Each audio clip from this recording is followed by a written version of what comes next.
Started off with a bit, now I got coin. I see where y'all going. Been poppin' since Web 1, hella hoes on Web 2. I was living a dream, now I'm on Web 3. And it is what it seems, topping the pyramid schemes, I'm telling you. I'll sell you a percentage on Nebula. Shout out to Vince, yo, set it up. Surfing on the web and I'm shooting at 3. I've been golden when I got my G. I'm an alien boy from a different planet, yeah. So I got my drink, I'm riding in the 1920s Model T Ford. Call her Era Lord. Call me Levi, playing on the keys, boy. And I'm about to put my gloves on. If I said it, then I meant that. Yeah, I like that one, I'm about to get that. Crash that whip for the drumsticks, whiplash. I'm about to get them all. Are you with that? In a white boat, surrounded by blue. I want one, but I got a cop too. I wanna fly high in the sky, arms out wide, trying to soar from a bird's eye view.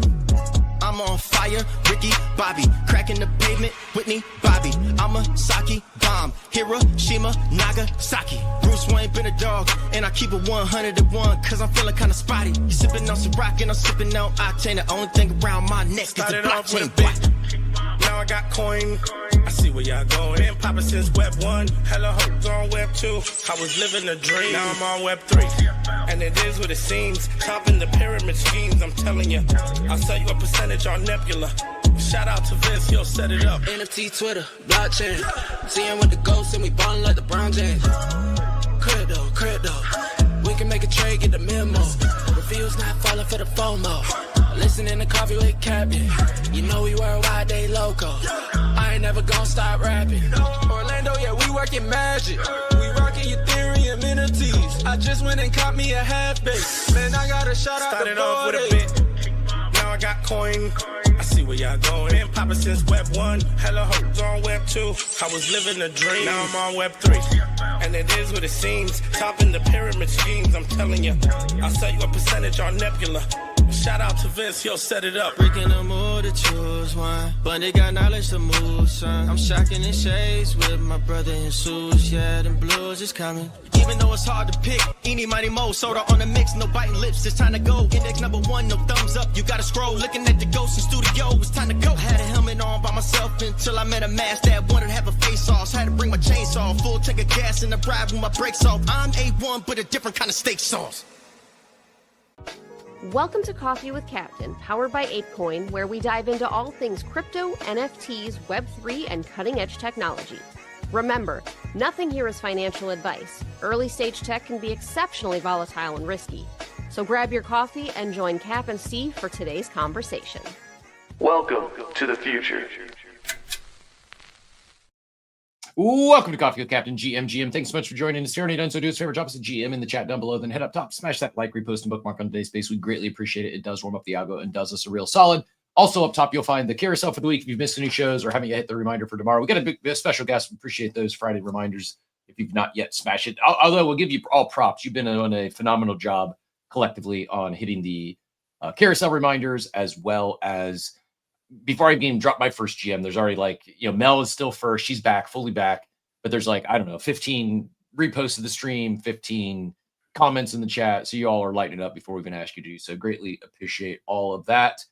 As always, I'm Cap, my co-host Steve. Never any financial advice in this show. Crypto is risky, NFTs are risky, meme coins exception risky. Go to zero to moments notice. The Steve and I hold tokens we'll talk about from time to time here in the show. We're not financial advisors. Sure that you're a financial advisor. Don't join us for that. Just join us for some fun, some information, education along the way.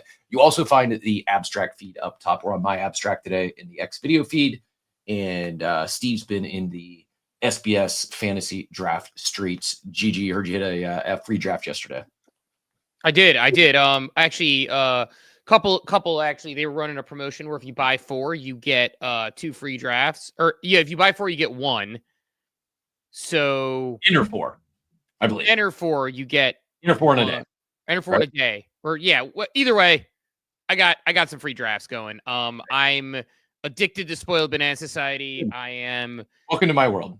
Yeah, honestly, I love season-long best ball. I don't know that I would want to draft the individual players because that's still kind of stressful versus I could see myself getting into it if I dug in deep because I think I could be better at it. I've had a couple of drafts where, it's the classic things where it's a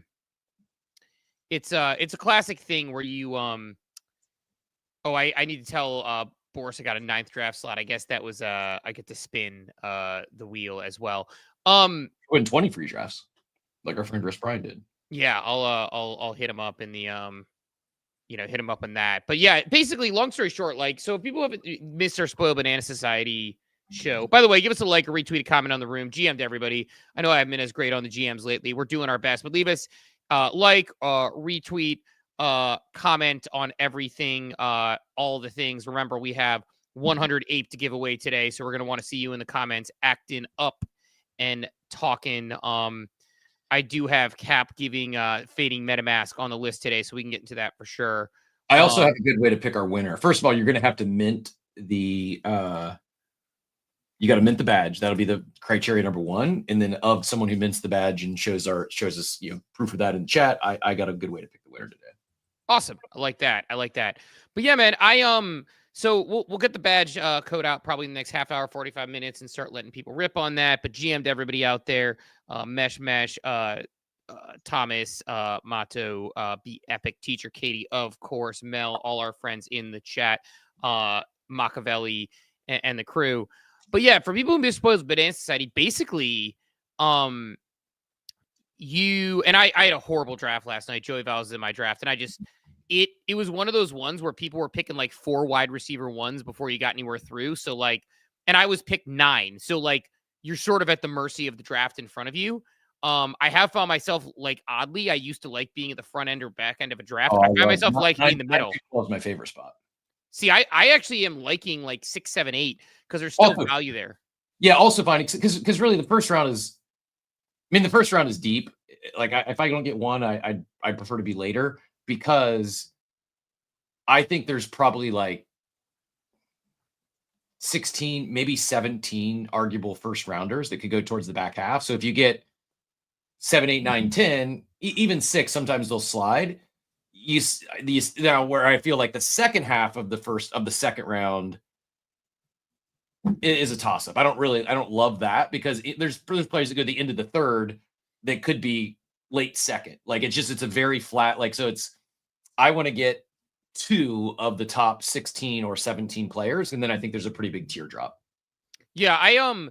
It's kind of crazy. Like I honestly, like, I don't know. Obviously we're all predicting and seeing what happens here, but like, basically for people who don't know what Spoiled Banana Society is, I like this. I mean, I love this format, and I've already done, I don't even know how many drafts, and I've got a bunch more to do, but like, I'm probably going to end up doing like 11 drafts at least, which I know isn't a lot for someone like Cap, but that's a lot for someone like me. I mean, you're probably not far off from my SBS drafts.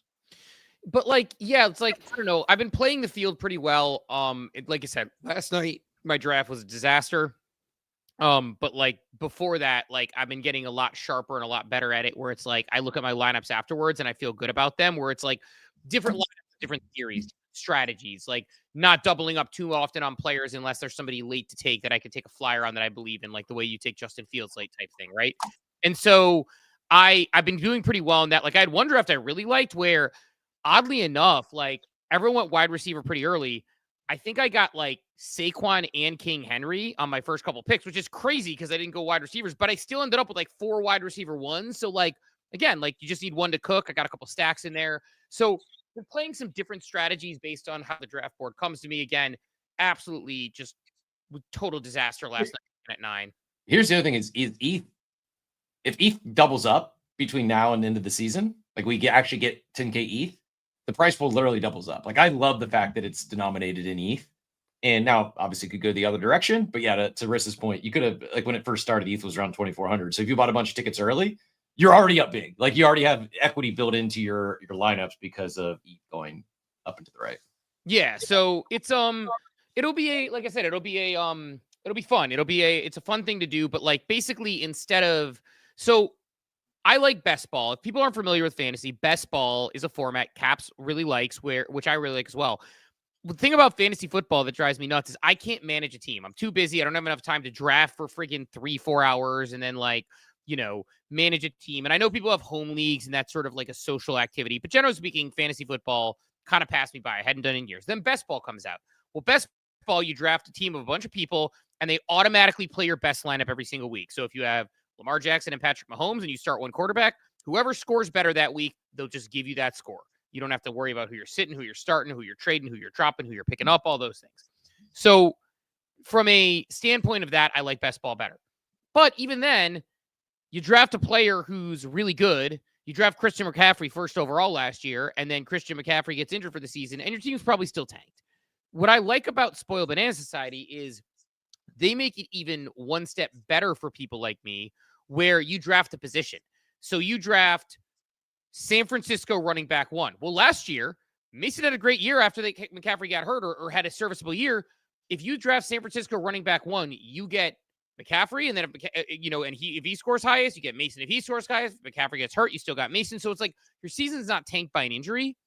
They have 30-second draft limits, meaning the draft flies. Like you can draft in a half hour. Like last night, Dawn went to 6:30, the gym at 6:30, getting home about 7:35, 7:40. I got done working out with my son at 7. Did a draft before she got home. So really like Spoiled Banana Society. Like I said, I'm going to fire probably 11 drafts when all said and done, maybe more. And I really, really like the format. I really like best ball. And the other side of best ball I like was last year, where it was even playing field and less stressful because you could do it on your own time. Was I really like the IKB model. I'm waiting for someone to do a salary-based best ball again. Like I don't know why DraftKings hasn't done this. I love the salary-based best ball that IKB did it because again, no stress, no drafting, just pick and go. But yeah, I'm gonna probably fire a few more drafts today. Definitely got some work to get done today. It's gonna be a busy day for sure in the Bark household. But dude, feeling good about that. So it's a good format. Appreciate the Pingu tip, sir, as well as Be Epic loaded me up with Appster over there. Always appreciated. And I've got how we're gonna pick this winner. You've got some time to think about it because we're gonna do it. We'll do the badge in a half hour or so, and then we'll pick the winner near the end of the show. It's whoever guesses the closest to the total number of best ball drafts I've entered, including Underdog and SBS, including both platforms. How many drafts have I entered? If there's a tie, then the tiebreak will be how many I've entered on SBS. But yeah, total number of best ball drafts through August 27th for me is who's going to win the 100 ape today. Nice. Love that. And then a guess. Do you have a guess yourself? I'll show no reaction, no emotion on what you guess. Yeah, if you want to start guessing, you can drop your numbers in the chat below, but we'll drop the badge later. I mean, I think those numbers, people are saying 44, 56. Come on, I think it's got to be at least 69. Like, it's going to be high. Like, I wouldn't be surprised to see triple digits, but I'm going to go with a flat 69. Yes, just pick that number out of thin air. Don't know what that number's meaning is. Just, heard people say it and think it's funny, so I figured to throw it out there. Did have my kids at one point ask me why the number 69 was funny, and my well, now the term that the kids talk about is funny is 6'7". 6'7". Do you know this one? I've heard it, but I don't remember what it means. I feel like I've heard this though. I believe one of the younger kids in the audience will have to correct me, but I believe it was like some mention of 6'7" in a rap song, and so now the kids like it's just 6'7" has worked its way into their vernacular. It's like skibbity, but they will like prank teachers into getting them to say 6'7", and it's like they laugh about 6'7", like we laugh about 6'9". Yeah, it's too much. I mean, the kids are weird. The kids say some weird words, although they don't like Skibbity Toilet Ohio, all that good stuff they're not fans of. They actually don't like that vernacular. Yeah. It's almost like consumers talking in it's cringe. So like a couple people used it and it was hot in the streets for like 5 minutes, and then like all of a sudden, like it added 15 minutes of fame. It makes it at the dictionary, then they're like, oh, we gotta stop using this word. If I say Skibbity Toilet, my kids will groan, not because I'm being like, granted, I will go to my son and I'll like my I will say, like, you want to hear something like my buddy, the one who actually has the Bitcoin ETF, who's their kids are friends with my kids. We were in Hilton Head and he looked at my son and said, "Yo, so are these chicken nuggets bussin'?" to him? And like he just kind of looked at him and was like, "Yeah, I guess." And I was like, "I love that you use that." He's like, "Well, one time I was driving the girls home because he drives my daughter and his daughter home from cooking, and they were asking him, he asked me, do you know what Riz means?" I'm like, "Yeah, Riz, charisma. We were on that one because we hang out with the kids or whatever." He's like, "Yeah, so my daughter's asked me if I knew what Riz means." And I said, "Yeah, I have so much Riz, I'm a Rizzly bear," which I just thought, again, classic dad line. Like, of course they groan, but like the Rizzly bear line off the top of his head, I mean, that's a good one. Anyway, so the kids love it, but it's funny. I mentioned the Spoiled Banana Society thing. Like, again, recommend it if you like best ball. Like, it's really cool. You can buy a pass right on the site. they were running a promo again the other day where if you bought a few, you get a certain amount. And so I don't know. They're always running promos, and yeah, you can just kind of keep getting into it. Tooth Peterson said 6'7" came out of when I was in high school. Oh, was that the song? I don't know. Or if he's actually 6'7". I don't know the answer. I'm so old. But yeah, man, I am. But yeah, while we're in cold open, and then when we can jump out, I know we have a few topics covered today, but it's a relatively quiet day. We're chopping quite a bit. Cap's going to go on a MetaMask rant maybe because he's already got it out in the wild. I realized today I got to get my ass walking more. Obviously, diet's huge when you're like trying to exercise and things, but I stepped on the scale. I've been doing better exercise-wise and a little better diet-wise, and I'm not looking so great. And I realized since I got my other dog a year ago, I used to walk with my dog every day, but taking both of them out is tough. And so I used to like do the show. Well, no, number one, we do this stream, and I used to walk 2 to 3 miles during the show. So that was like, that's gone. But like, so I'm on my ass for that. But like, even my dog, like I used to walk like 2, 3 miles during the show and then walk my dog outside, like for like a mile or two, and realize that like I'm basically went from like, so I'm trying to like change my routine to get up and walk my dog in the morning at the very least, to have like a little, like a mile in the books. Cause it's like, I realized I went from probably having like 7,000 to 10,000 steps by like, noon to having like less than 1,000 by noon. That shit adds up, man. Like, it's like the healthiest thing you can do, walking outside, being in the sun. So I'm trying to get better about that. So got the dog out this morning, but man, that is a kind of a brutal one. Big fan of walking myself. And yeah, I mean, I walked all the time before, and we just leveled up with Duke. So yeah, we're probably, I would say like the weather down here has been crazy lately. Last week was it was insanely hot, like hotter than normal for Florida, like really steamy, like where you'd walk outside and start sweating instantly. It felt like it was like Midwest humidity in Florida, which isn't normal. And then this week, it's just been raining all week. Again, I felt like I was in Ohio. It was so gloomy. And here, like we get rain frequently, but it'll rain for like 15 minutes and then it's back to being sunny.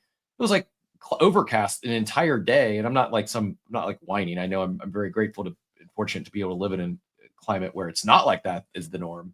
Yeah, it's just been a weird week. So we're definitely light this week, but normally is like 17 to 20,000 steps a day.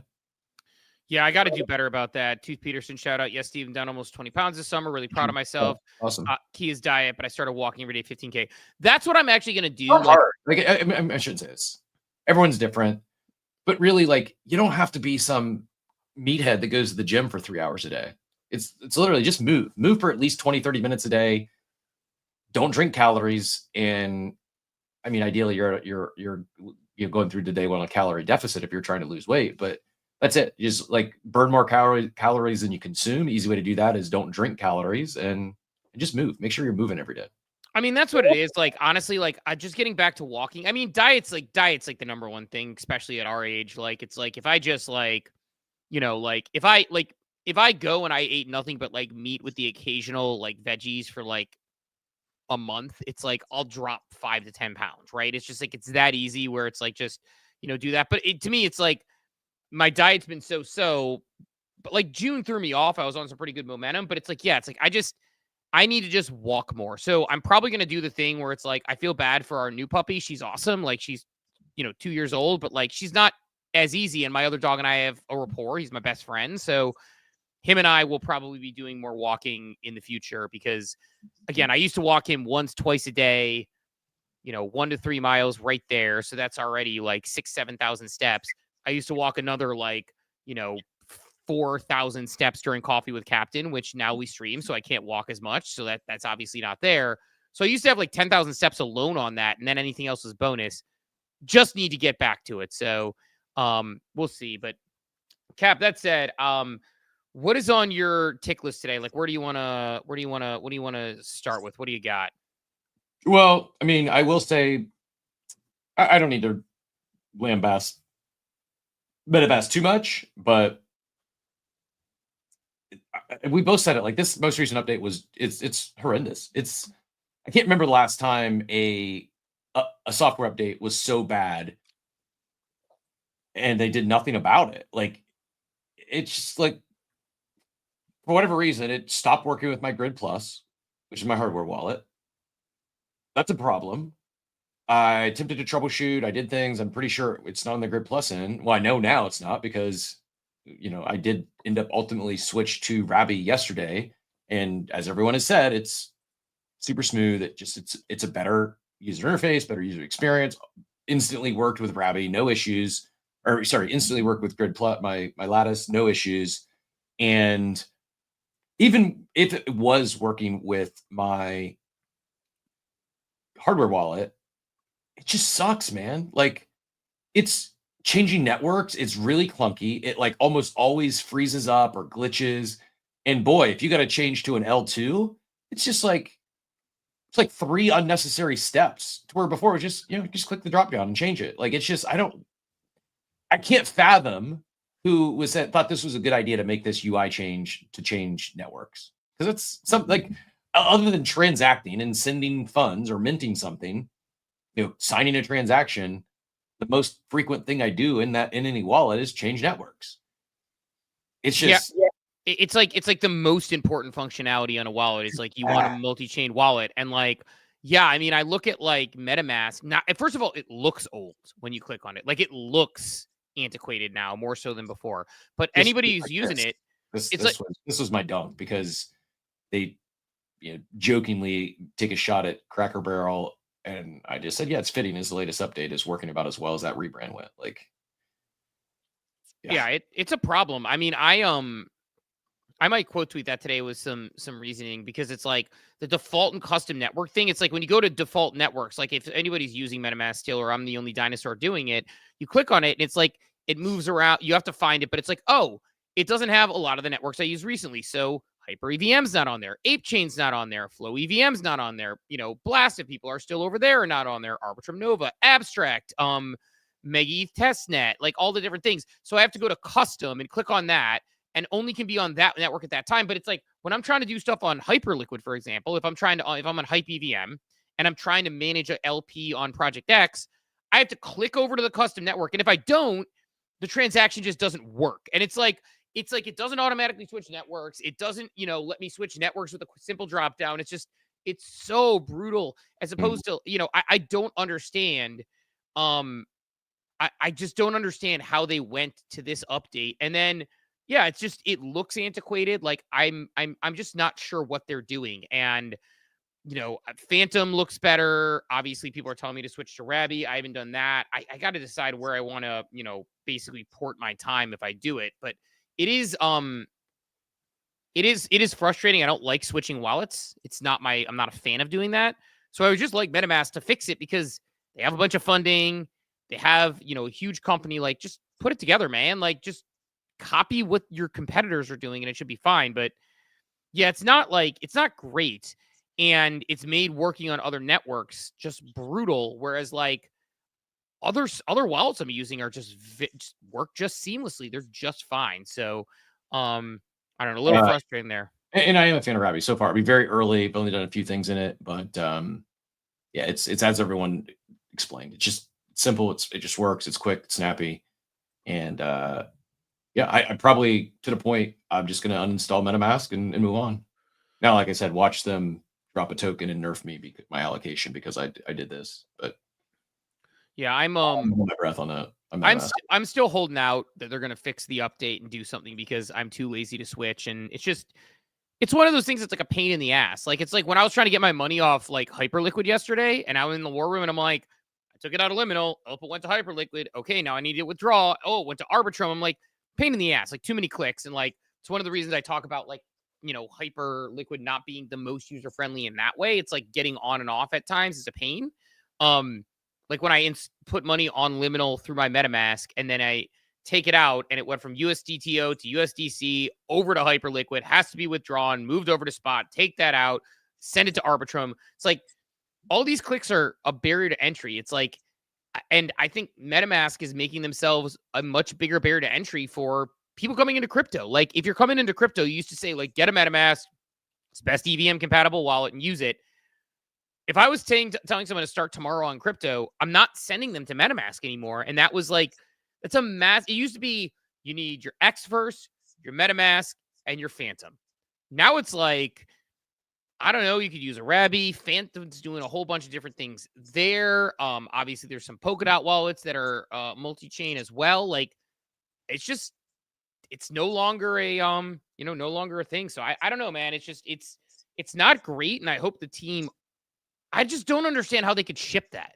Like, that's the part that's crazy to me. How do you ship that update? Like, how do you ship that update? I don't know, man. It's pretty rough, but yeah, come to Rabby. The grass is greener, and it is far. Matto says Rabby and Xerion are the best recently. I got a Xerion's profile. I didn't realize they had a wallet. That's new to me. It is a little tedious, but that said, it really is like a 2-minute process. It's not difficult. It's not hard. Rabby makes it super easy. It's more than anything. I get anxiety even exposing my private keys for a second on my screen. Like I hate clicking that button. I hate showing it. Like, if there's someone that's got some, it's not a keystroker, but if they can see what's on, like, I don't know. I know it's silly. I know it's an irrational fear, but that's the big issue is I just don't like messing with keys, and no logical reason to think that way. But yeah.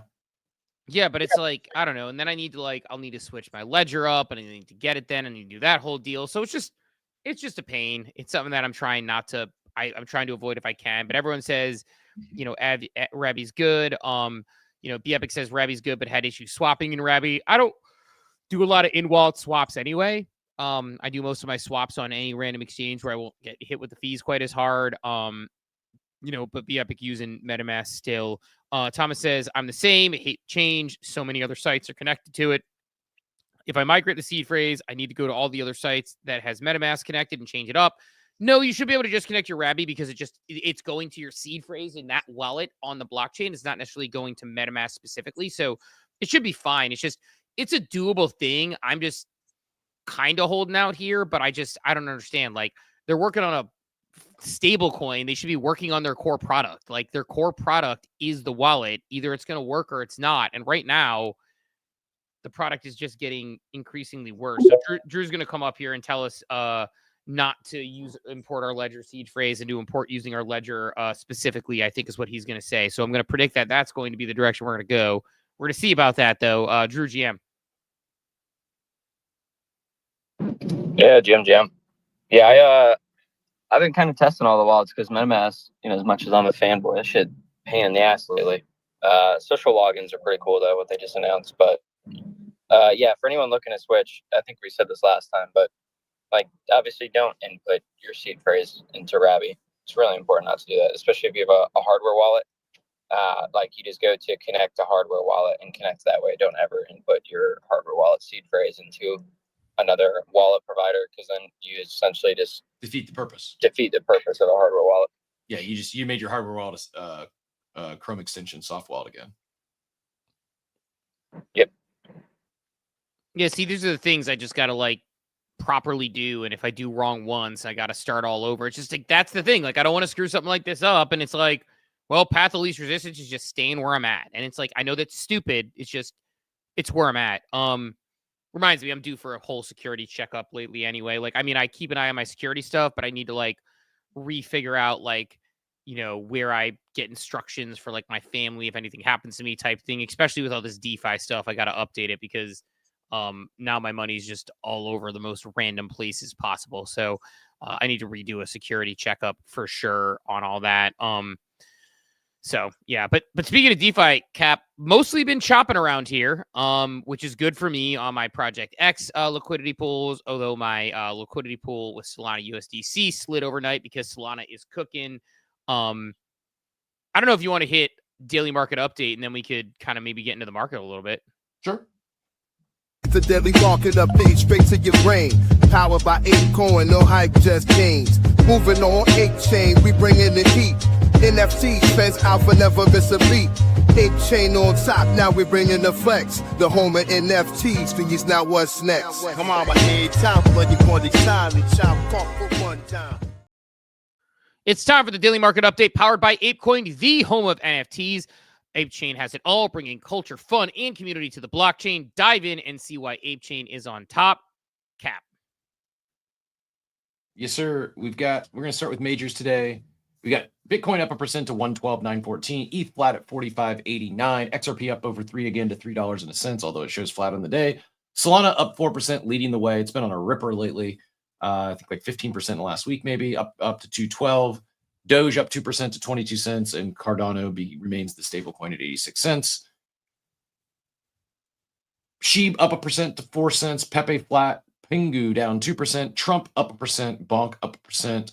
And if we head up to NFTs, you'll see that V1 CryptoPunks continue holding that 4 ETH floor down 1%. Mutant Apes flat at 1.37. X Core 3 ETH floor, 10 sales. The price checks out. No idea what this is. If anyone is familiar, let us know. Seems like some legit sales, but zero clue what this is. Looks like a supply of 500, 800 ETH in volume. Does anyone know what X Core is? I am curious. So if you are familiar, let us know. Checks down 15% on the day. Not sure what led to that sell off. Mythics up 6%. Moonbird's if there's a dip, I think that's the simplest play this cycle is just buy the Moonbird dips. The big whale listed like 45 OG birds. Not only get bought up, the floor is back up 11% to 3.14, and Mythics up 6% themselves to 0.4. Apes flat down slightly to 9.66. Pingu flat or Pudgy's flat as well to 10.3. And then Base Paint, this is the tapped open sea voyage farm of the day. Disregard Dark Flex. That's appears to be some wash trading there. But yeah, that's our daily market update brought to you by Ape Chain. Ape Chain on top, home of NFTs, home of Other Side, and most importantly, it's home of the badge challenge for Coffee with Captain, powered by Other Page. Back to you, Steve. Yeah, no, I mean, like you said, like basically, not a ton of movement outside of people buying the Moonbirds dip. I know that they dipped. I think they also dipped on some not liquidation, some sales. Like somebody floored like 40 Moonbirds the other morning. Yeah, it was a whale Florida bunch, and it seemingly got bought up pretty quickly.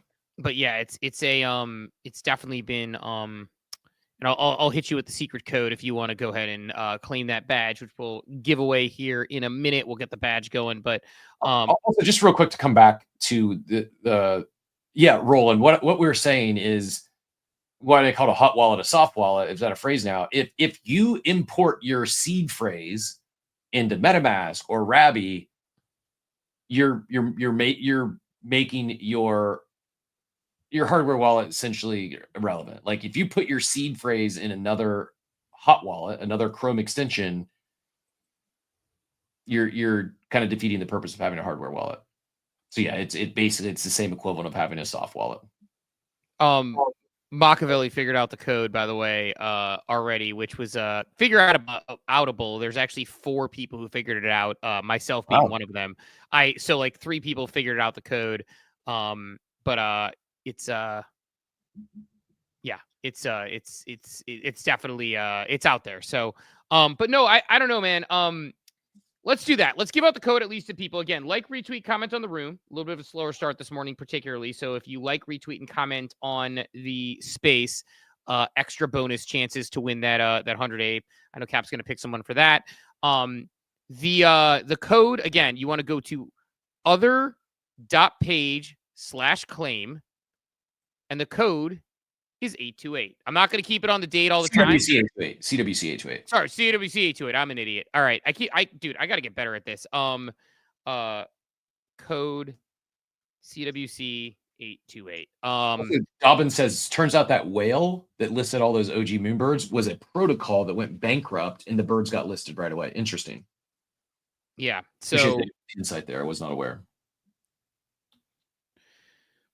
Yeah. But anyway, other.page/claim code CWC 828.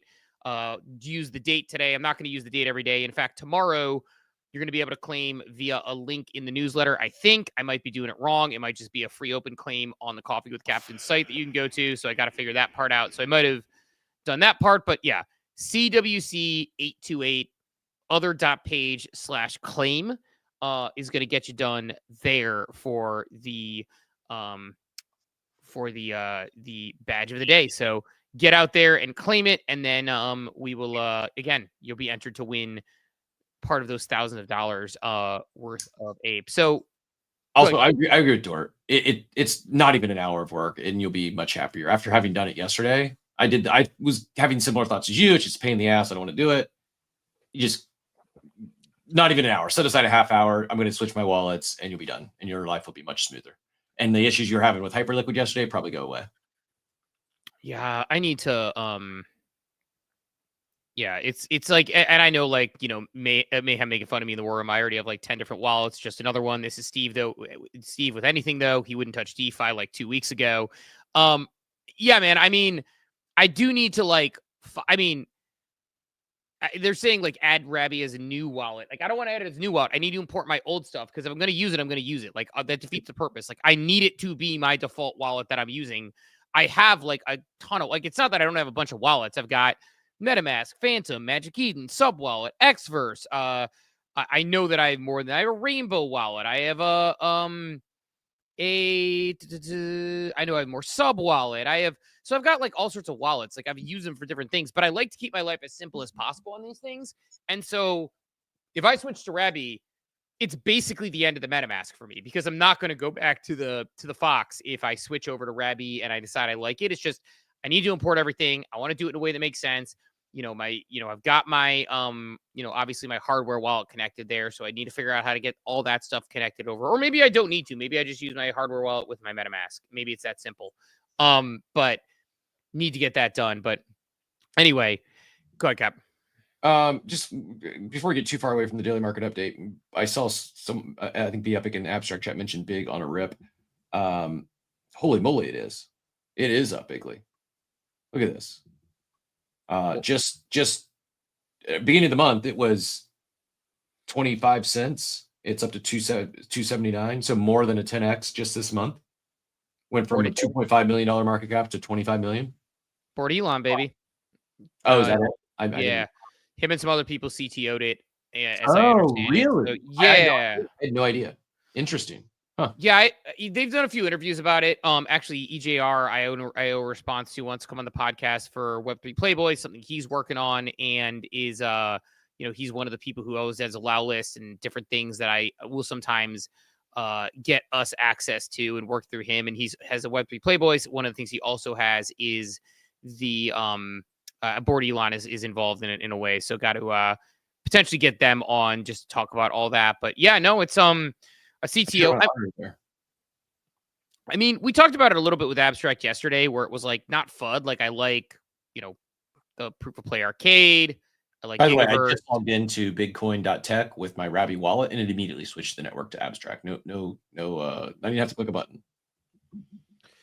Yeah, but wouldn't you be using your Abstract global wallet in there to claim your? I've mined half of a Bitcoin, it looks like, maybe. So that's good news for me, based on my little whatever the hell's going on here.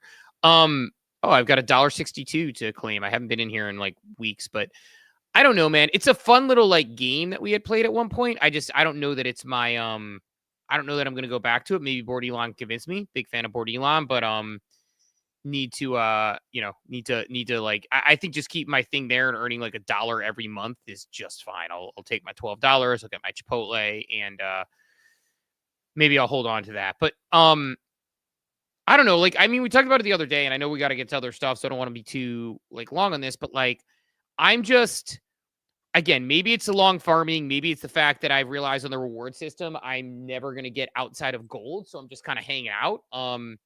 I've got my, Lil Pudgy holder. Oh, I'm a graduate elite Chad, whatever that means. So that got me a little bit of an extra bonus. Although Lil Pudgy's 7.5% now. Wasn't Lil Pudgy holders getting a higher percentage than that? I don't know. But I mean, I'm not going to escape the thing. Part of like when everybody shows you their big Abstract XP, by the way, a lot of these people are Giga Chads and Penguin holders. So they're getting 75, 50%. I think they arbitrarily choose Giga Chads. I don't think there's a way to earn it. So I'm kind of not out on Abstract. I like Abstract. I like the chain. I like the team. I like everything. But again, I know Finn talked about it, but it hasn't been a flash badge in a while. Not a lot of DApps I use, so I don't think, and I'm not going to get out of gold. I'm less than halfway through, and there's going to be TGE before that, so it's sort of like, what's the point there? Because they made those so big. Our stream tends to get buried a little bit on the stream, so people with one person watching compared to ours, which has much more than that. So the top streams, like, we're like 4 rows down, and 3 of the streams of like the 15 ahead of us have more people watching. So like, I don't know, like, it's just, the apps themselves, I don't use it. I think it used to be the case. We used to pop. I wonder what they must have made a change there. Yeah, I don't know. We used to quickly pop in the top 3 once we went live. We'll get a little bit of inception here, but I gotta go back. Sorry.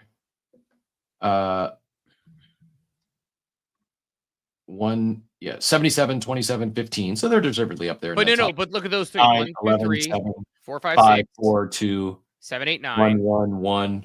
So like 9 or 10 of them in front of us have less people watching. But the discoverability is not there. And it sucks because, like, again, I'm not complaining. We're not entitled to anything. We love the streaming platform. We're grateful to be on there. But it's like our discoverability sucks, and we go live 5 days a week for 2.5 hours.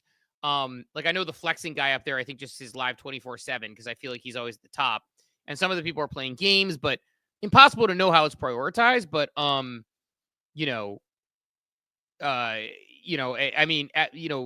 Epic says, if you guys had a 15-minute abstract session, you'd grow. What do you mean? Like a 15-minute abstract segment? Like, I mean, we could. I actually did reach out to someone who initially said they wanted to be on the show, and they have ghosted me. So I got a little too big for us on that to do an abstract segment once a week. So I don't know. Diablito says, I totally backed off farming XP, still making the same XP. Must have always been related more to my holdings and activities, so no need to grind to farm. Odeka says, I want an option to get notifications for streamer. I've been following online. I agree. Mato says, invite the bearish team on. I could do that, but I did sell my bearish because it was, I think, one of my only NFTs that was like not horrendously down, and I want to make a little bit of cash off my NFTs. Definitely. Why aren't the people I'm following at the top of the stream? I agree. That would make sense. Yeah, so it's like, I'm not like fading abstract. It's a good product still. Like I've said before, like the positive of this thing, the Spotlight is awesome. Some of the games I really like again, the Proof of Play Arcade and Gigaverse, I'm a big fan of. Myriad Markets, I need to be a little bit more involved in. I need to port some cash over there for sure. But again, we talked about it. They said Abstract August is coming. Watch out for Abstract August. Pangu's down a bunch, and I didn't see like big announcements or things. And I think part of the problem is like, I think there's this hype cycle that's being run on this, just like it's the classic playbook. Luca's great at this sort of thing, and he delivers, but they had this hype cycle coming in, like maybe it was the alliteration, like still no dark mode, which is kind of funny, but they're like Abstract August. Like, what was Abstract August? And I don't see the threads anymore about what we did on Abstract or what came on Abstract this month. Again, Pirate Nation Proof Player Kate's awesome. I haven't tried Pangu Clash, but yeah. So we'll see. Some sponsored deals from teams maybe. Stay tuned, Be Epic. Stay tuned. A couple weeks. Stay tuned. Again, not fading it. There's some stuff I like. Again, I play Death Fun's another one that I play like a bit, and like I kind of don't play road tracing anymore. It just doesn't really do anything. And to the point made earlier, playing games and activity used to be a driver for XP. Now it seems like the only drivers for XP is meme coin and NFT holdings. And it does seem like there's a big meme push. I would give it that. It seems like there's big beyond just big. It seems like there's more of a focus on memes over there. Yeah, but I'm probably gonna hit the eject button on most of my memes. Probably gonna keep holding Newt because they're in the replies working hard. But probably gonna eject on a lot of my memes. And yeah, Be Epic road tracing feels tedious. Pangu Clash is fun, so I got to try some more games. But it's like, I don't know. It's just when does Pudgy Party hit? Isn't that coming soon? To go live soon on Polkadot? I don't know. Not sure. Yeah, I'm not sure. I need to I don't know. I need to basically, I could poke around more, but I think like I get it. Like they rightfully have like dove in on a lot of people who are 100% all in on abstract. I just it's not, and it's not just shiny object syndrome. It's just, it's not there's not a lot I can do on abstract besides a couple of games and maybe hold some NFTs. So, yeah, I haven't gotten as excited about what's being, what they've done, but that'll probably change. I'm sure they'll continue to like ship and put things out. It's just, I guess like my point is I see it like bull posts, whether it's from the team or people in the ecosystem, like you are not bullish enough on abstract and this and that. I'm like, okay, tell me why I'm not bullish enough on abstract. Like don't just tell me I'm not bullish enough. Tell me what's coming. Tell me something that's really exciting. Tell me that I don't know. It's just, it's not as, it's not quite doing it. And Teacher Katie says, I like Myriad the best. I need to do that. That's the thing I need to do, Cap. You are big on I'm on Myriad right now. I'm on Myriad right now, making sure I knock out some daily stuff. I don't want to grind though. I don't know. Like, I don't want to grind on like whatever. I don't even know what daily stuff I need to do. Don't grind. Just do there. Okay. Prediction markets seemingly are the next emerging meta. Like everyone's talking about it. It's not just, most people are talking about Polymarket and Kalshi. We don't have any ability to get like real exposure there. I guess both could potentially drop a token, so your activity could be worthwhile in that regard. But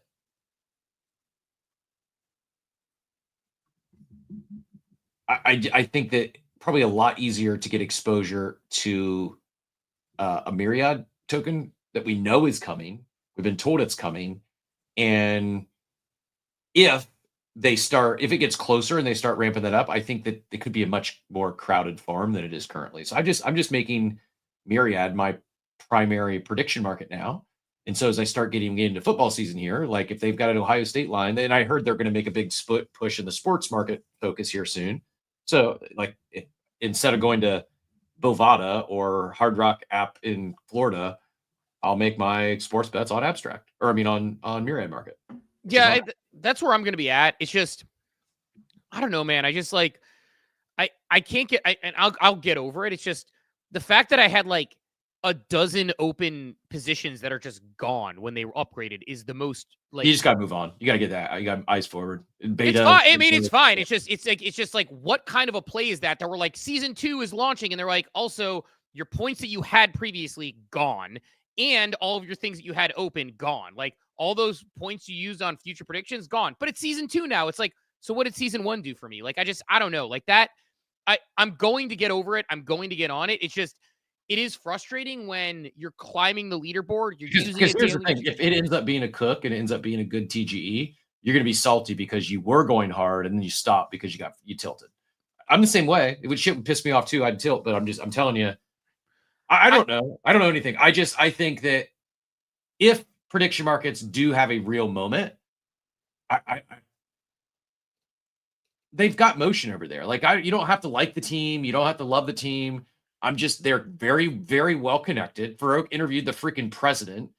They're maybe they flop and they don't do anything. As far as I can tell right now, in the crypto native world, they're best positioned to be a viable, like an up and coming third party in the race, where right now it's Polymarket and Kalshi's world. Yeah, like I get it. Like, I mean, I like the team. I actually like the team. I think I like them. Yeah, man, I stare at this like it is like, one, it's frustrating the way the product worked. 2, I just need to get into the cash game on it, to be honest. But like, I also am like, have that sort of nihilistic point of view where it's like, I'm so far behind on this that like, am I going to be playing for like a $100 airdrop and losing a bunch of money on prediction markets? Or can I find some alpha to work on? It is just frustrating that the product, no, Diablito has tried to tell me this like 10 times. Diablito, I cannot claim anything from the season 1 tab. It's not there. Nothing is there. Like there's nothing from a season 1 tab. Honestly, I don't even know how to navigate the platform anymore quite as well. When I go to claim season 1, here, I will, here, let me see if I can sign in and even show you. So season 1 is over. Okay. Season 1 is over. So I can't even sign in and claim anyway. It just won't even try again and let me do it. I did go to season 1 multiple times. It won't let me sign in with abstract. That's another thing that's like kind of buggy about abstract. I'll sign in multiple times and it just won't do anything for me. Sign in to claim season 1, your unclaimed season 1, but I can't even sign in to do it. Oh, really? So I can sign in and then it just basically shows your portfolio. It says Myriad. I'll just show you. Um, where's my share screen?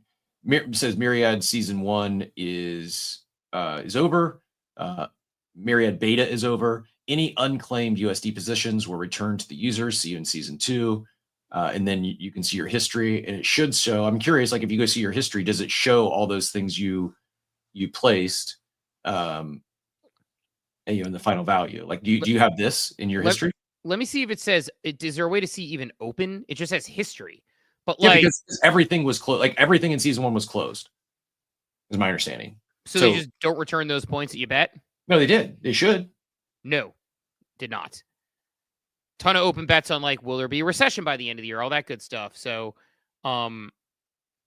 whatever. I mean, like I said, like I just got to get over it. It's fine. It's just points are gone, but I can't claim that. I don't know. It maybe, I don't know. It doesn't, I guess, regardless of the whole thing, it's like, I need to like play around with it because I don't find it to be, personally, I don't find it to be super user friendly either.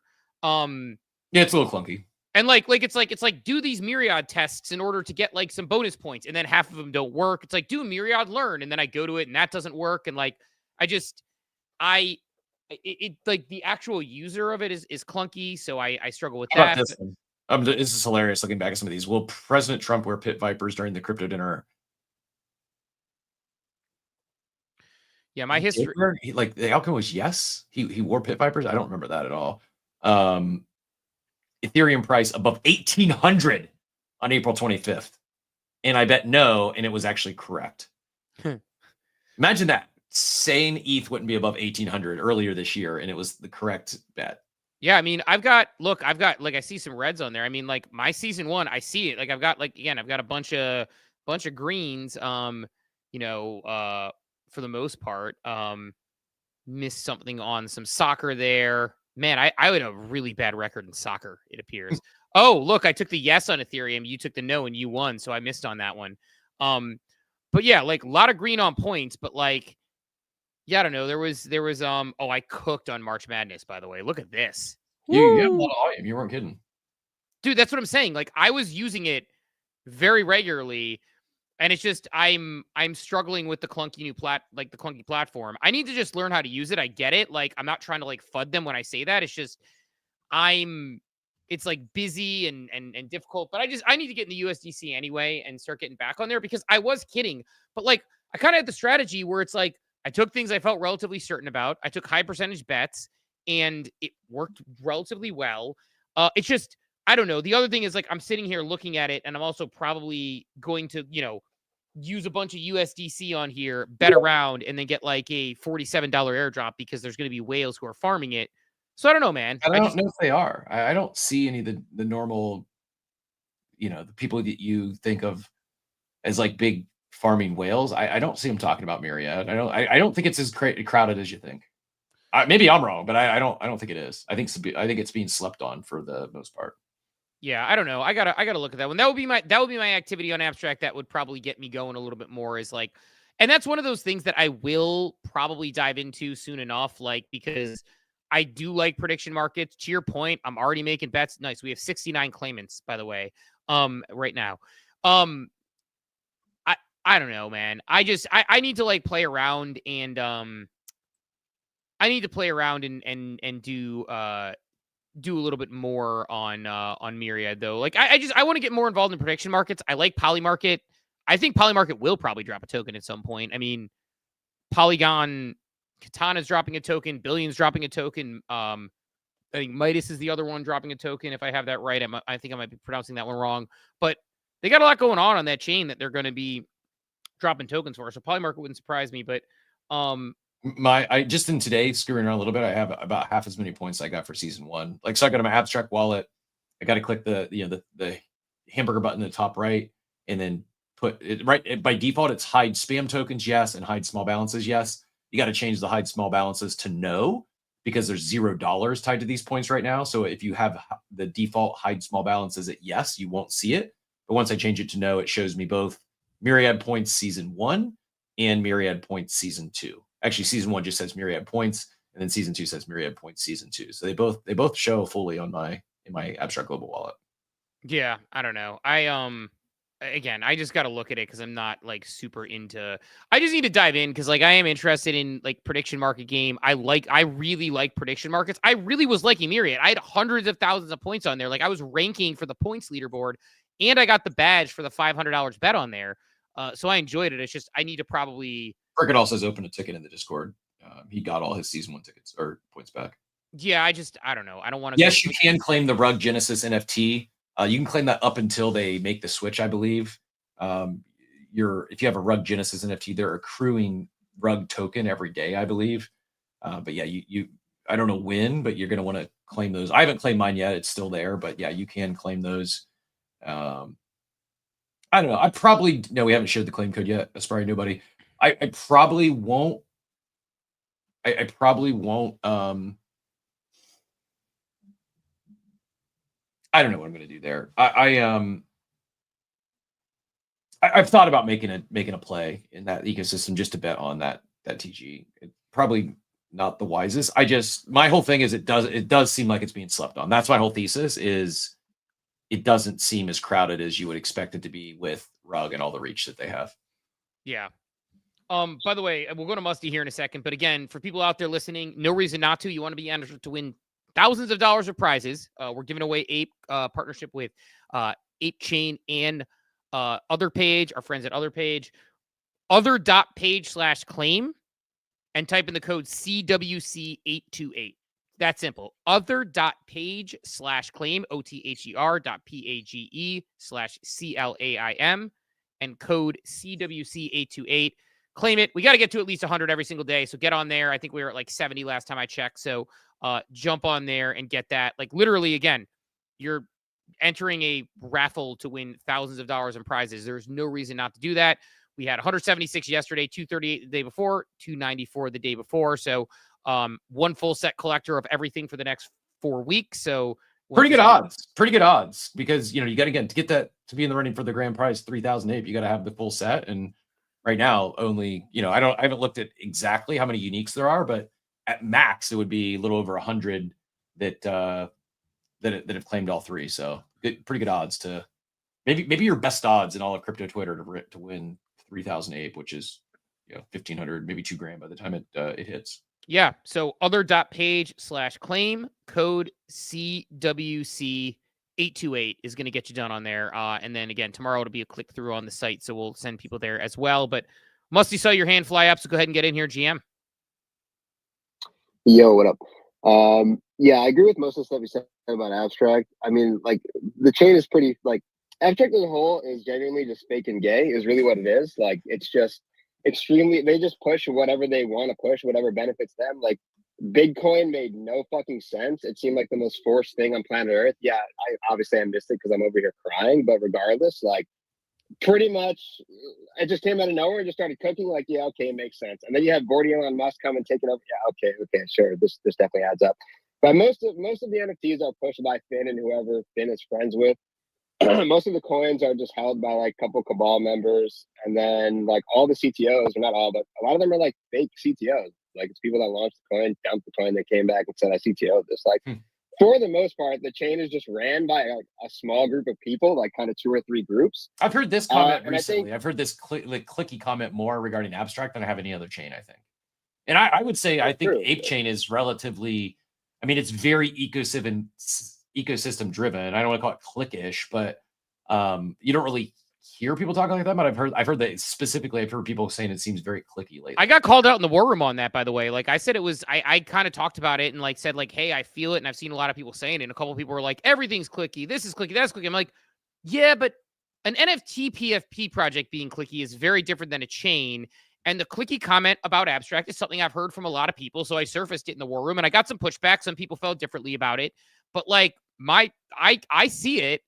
I get it. And like, I understand also it's important as a leader. I'll go right back to you, Musty, here in a second. Like as leaders, you want to push the people who are pushing your ecosystem forward. So totally get like Luca, Finn, and them saying like, look, like certain creators are going all in on Abstract. Let's get them, pumped up. But I am getting the clicky feel is very real. And I hear this from a lot of people that it's like, they sort of pick and choose. I mean, again, like not to like, I don't know how it works, but like, I know that we're not in sort of the abstract clique, but we like abstract. I enjoy the platform. I enjoy the chain. I will talk positively about all the different things they're doing. But like, it also is like, yeah, there are certain people who their streams are going to pop up. The team's going to boost them. And I get it. That's part of supporting your community. But it does. I hear the clicky comment more and more about abstract than I think, again, any other chain. But Musty, go ahead, or go ahead, Cap. Just Yeah, I mean, yeah. I'll go right back to you, Musty. I got to get this in real quick so I don't forget. This is my last comment on Myriad. My prediction market quant. I think you'd be wise to farm Myriad. If Bunches has a take on a prediction market, I follow his lead. That's the beginning and end of my my own research. Do your own research, but my prediction market quant says we'd be wise to farm it. I farm Myriad. Musty, back. I don't farm anything on abstract. I mostly don't farm anything at all. Like, I hate farming. I don't have the time for it, and I hate spending pennies to give other people my fees. Like, it makes me sick thinking that I'll make Farouk even more rich than he already is by just fucking playing a stupid game.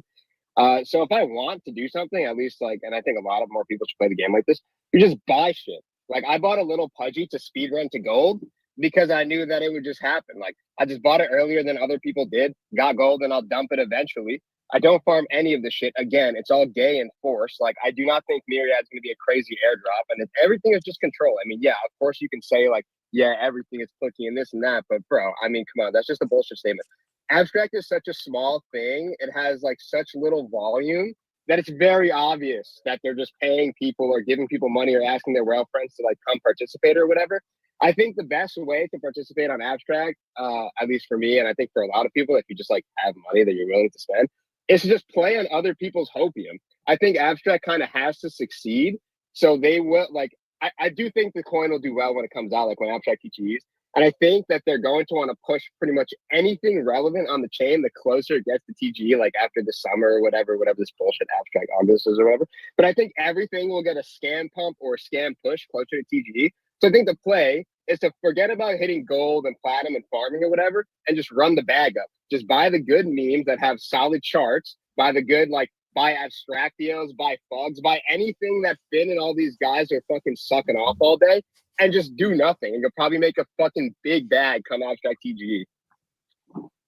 Yeah, I mean, I think, like, I mean, look, I mean, there's a good chance I will sell. I have a little pudgy. There's a good chance I'll sell it coming into that TGE because I think it'll be running things up. And I know there will be a claim that comes alongside of that, but rarely does holding the asset. Now, people do the math on holding the asset versus the amount I claim versus how much it gets selling. So I'll have to think about that.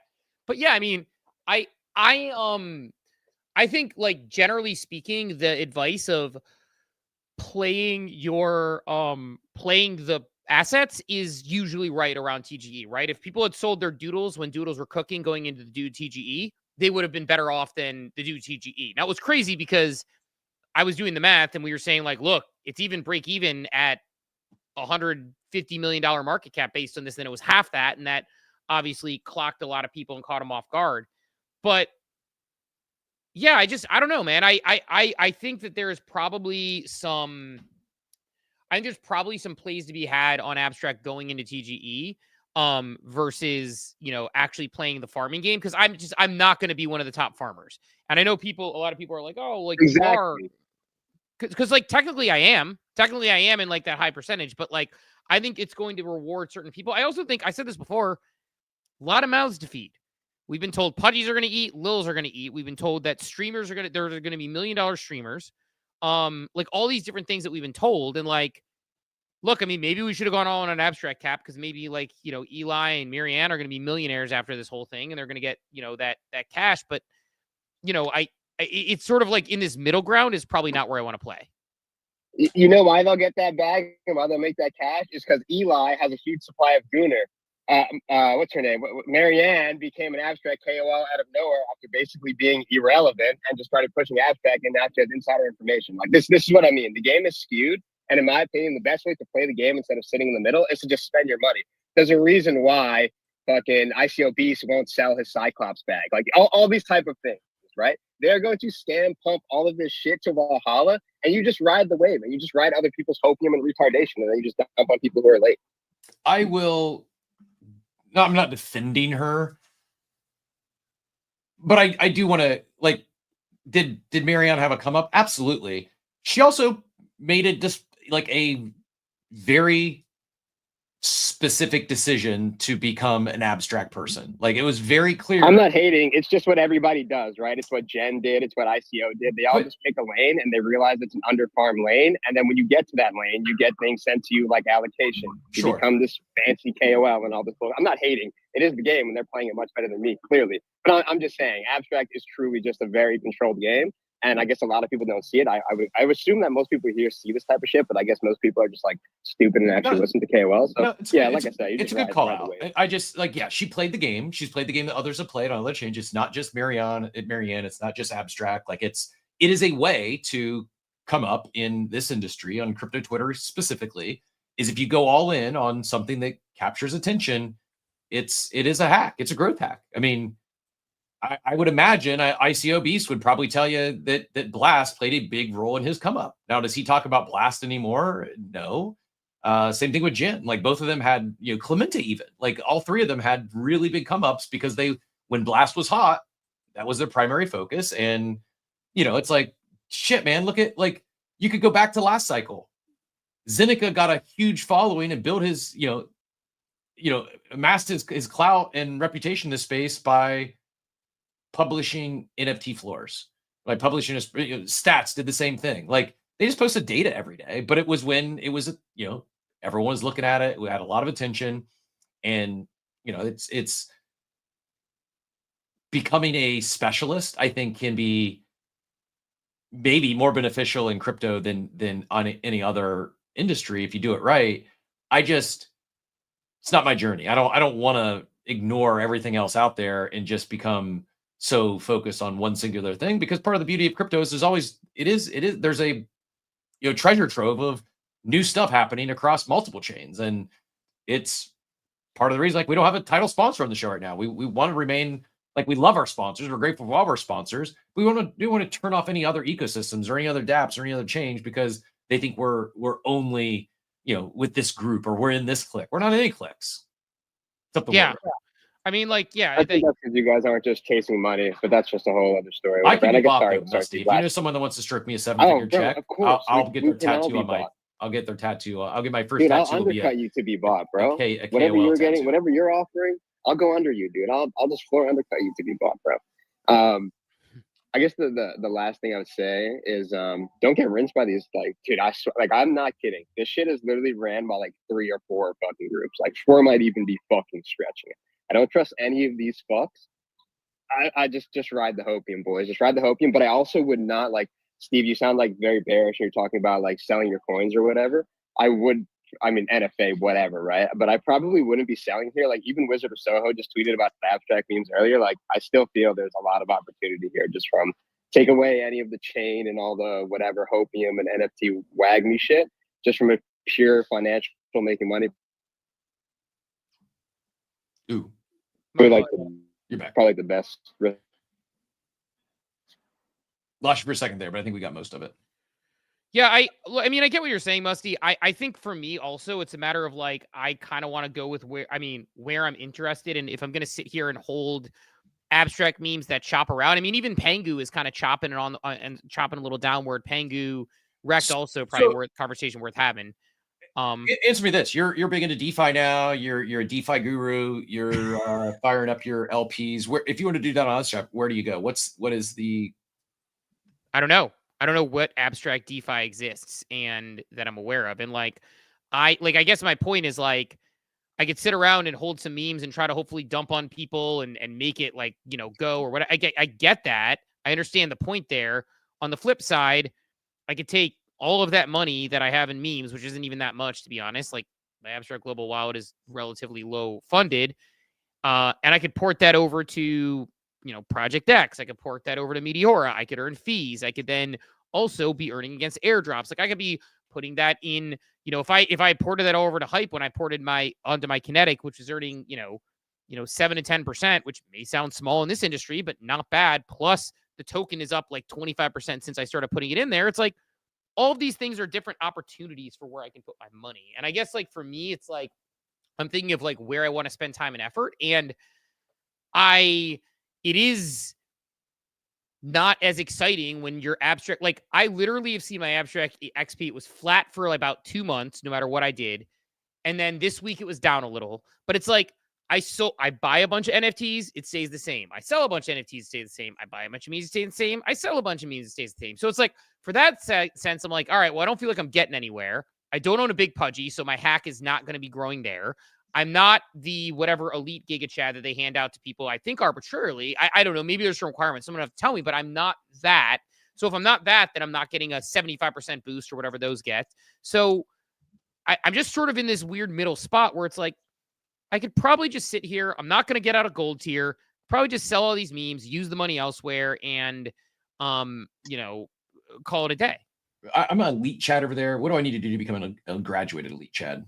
I don't know. I think I have that one, but I don't know. That's the thing. I think it is. I feel like the here. Let me go over here because elite Chad you claimed in the Discord, and I believe if I look at it correctly, I have a 32.5% bonus. There's elite Chad. I'm a graduated elite Chad, Giga Chad, but I think it's handed out arbitrarily from what I understand.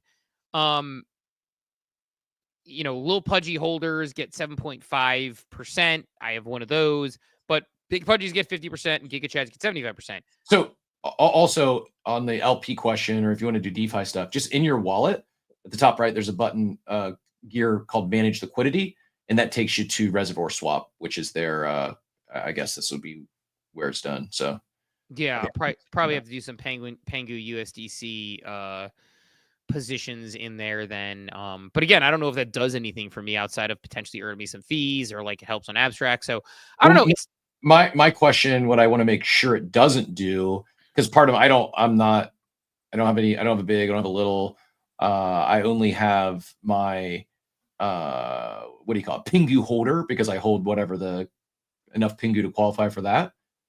I want to make sure if I go LP that I'm not losing my Pingu holder role in that bonus, because it you know what I'm saying? Yeah. No, it's I don't know. It's just it's like when you don't have clear rules, I get it. They want you to just use the chain, but like I think a lot of people aren't sure exactly what happens. You see and the other thing is like it is like sharing P&Ls on the timeline when you see a bunch of people who own like a pudgy penguin, a low pudgy, they've been granted the Giga Chad or whatever, and like or whatever the super mega Giga Chad thing is on there, and then they're like, I got another 200,000 points this week. It's like, all right, I'm just slowly falling behind trying to do the things that I thought I was supposed to do. And it's just, again, it's not knocking abstract. Like, again, I think the portal's great. I think a lot of the games are fun. I think a lot of the things they're doing are fun, but it's like, I'm not going to get the platinum. I saw my NFTs go underwater because they were a priority, then they weren't. My memes are kind of chopping around. It's like, I don't know what my plan is on there. And I guess like, to me, it's like seeing something besides you're not bullish enough on abstract when talking about abstract, about like what's coming, what they're going to do. Like, I guess like I want some stake with the sizzle when it comes with people talking about stuff. Like, sure. I don't see as much stake with the sizzle anymore. And I feel like you had that early on with, we're launching this new game. This is why it's great. This is how you do it. Like the dApps are doing the work. Like ICO's doing work for proof of play and everything. But, yeah, it's like rock, paper, hand says my JPEGs are so down. Yeah, I sold my JPEGs like a couple weeks ago because they were so down. I couldn't watch them keep bleeding out, and I wanted to use the liquidity elsewhere. So, I don't know. We'll see. I guess that's also why I'm like happy with things, because I've not been buying anything. I've not been buying memes. I've not been buying NFTs. I'm just streaming. I do a little, like I played some Sugartown poker. I've done some things like that, and am I going to be in the top 1%? No, but I'm gold. And every week I get my, whatever, 9,500, 10,000 XP. And I know that seems like a very small peanuts to you, but I end up getting top 10% allocation in the airdrop for just using the thing normally. I'm fine with that. Yeah. And that's kind of the way I'm looking at it. It's like, if I get a few hundred, I've sort of shelved the strategy. We'll keep streaming. I'll keep tipping. I'll keep using the games I'm going to use a little bit. And if I get a few $100 in the airdrop, that's great, but I'm not like counting on it being as big. And again, I also think I think they have this problem with, again, they're like, I don't think people talk about it enough. And it's like the thing where it's like, there are so many mouths to feed that are being promised that big things are going to happen come this airdrop. And then they're going to need something to happen post airdrop. I don't know. I feel like there's a lot of risk there. Shout out to the Smoking Jay. It looks like Pudgy Party launches tomorrow, actually getting closer to 8/29 in the release of Pudgy Party. We have a major surprise. We're bringing the official Brain Rot characters into our game, making it the first mobile game of one of the biggest internet trends of all time. Cool. No, that must have been what Husker tagged us. It launches tomorrow, and I was like, "What were we talking about again?" And I think he was talking about Pudgy Party. So good stuff. But yeah, man, I will. Let's do a jersey swap. I will get on Myriad. You get on Project X, and we will. We'll do a jersey swap here. And you start LPing over on Hyperliquid. I'll start farming on Myriad, and we can both be robust farmers coming to the end of the year, because there are going to be airdrops coming in. It's just yeah, I don't know. But so no Bunchy today, but we do have some AI stuff we're going to have to talk about today. Before we get into that, I think a few other things. First, if you haven't, a few people say they missed the code.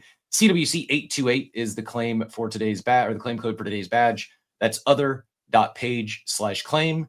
Type in CWC828 and you'll get your badge for the day. I got a couple other things. One, let's curious your thoughts on this. I think we might be slightly different. I am very bullish on the concept, the thought, and I saw you put a nice post about with Vo, but Balza says, creators, hear me out. So far, we've had Vo sign with AVAX, ICO sign with Proof of Play, Alex sign with Coinbase, John sign with Kalshi. If these guys and girls' success stories aren't, I saw several people yesterday discovered that Vo is not a man. I don't know how that's possible, but welcome to crypto Twitter. It's just like, it's not lost on me that she was one of the ones that was calling out men LARPing as women on crypto Twitter, and yet some people still believe or didn't realize she's a woman herself. She's a real woman, can confirm. If these guys' success stories aren't the biggest telling sign that building a strong personal brand along with a respected voice will lead you to success, then you're going to miss out on some life-changing career opportunities in the next few years. For the longest time, I felt like creators box themselves into, I'm only doing content, shit posting, alpha, etc. But when you know how to provide value, network, and build an organic audience while having fun, the ceiling of opportunities evaporates and the sky becomes the limit. I know what I'm going to be doing, but I think we see more and more, I don't care what you call it, mindshare lead, brand enthusiast. The title is irrelevant, but it's this thought that all brands, for all intents and purposes, most, if not all brands moving forward, they're in the content creation business, not just content creation. Attention's important. It's not just in crypto. I think we see more and more of this type of role where it is someone that has a network, someone that has reach. They've got they're funny, they're a good poster. And I think we see more and more of this. I think Vo signing with AVAX is just another proof point along the way. And yeah, thoughts? Yeah, there's so many thoughts on this. I think there's a couple of things. I think, yes, I think we'll continue to see this.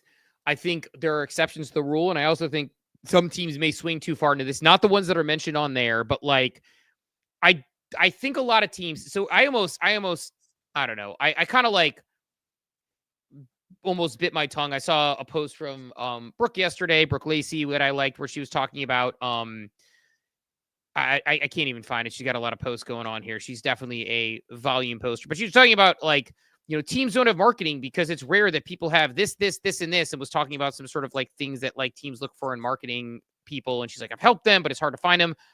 I think a lot of teams just want to get an influencer to talk about them in timeline. Not these specifically. It's not what I'm saying, but I saw this when ICO was on Hunter's podcast and talked about yeah, not everybody's got a vocal founder. So it's good to get someone to help you craft and tell your story. It's we're in 2025 and NFT brands are just learning that storytelling and narrative crafting is important. And still don't do it and still don't prioritize it. But I was trying to find Brooke's post so I could put it up there, but she talked about the things that are missing. I'm there are lots of people in the space that have the things that they're looking for, but because the game is crypto Twitter for a lot of these, and that's how they run up numbers. a lot of these, yes, being noteworthy on the timeline is good and important, and it helps people get potential jobs. You know, what type of job you want, I don't know. I mean, Vo, like, leading ecosystem innovation is the official role. but Helping bring new applications, products, ideas to market, support and grow the builder ecosystem, and bring the world on chain. So it's more than just a mindshare lead. And this is what I think is the future. It's not just a mindshare lead. It's not just someone who can ship post behind the brand account. I think a lot of like this makes sense to me, where it's a attention, mindshare / community ecosystem type role. I think I'm excited to see how this plays out. And it's also new. Like, some are going to do some things that work really well. Others are going to say, this isn't working, let's switch this up a little bit.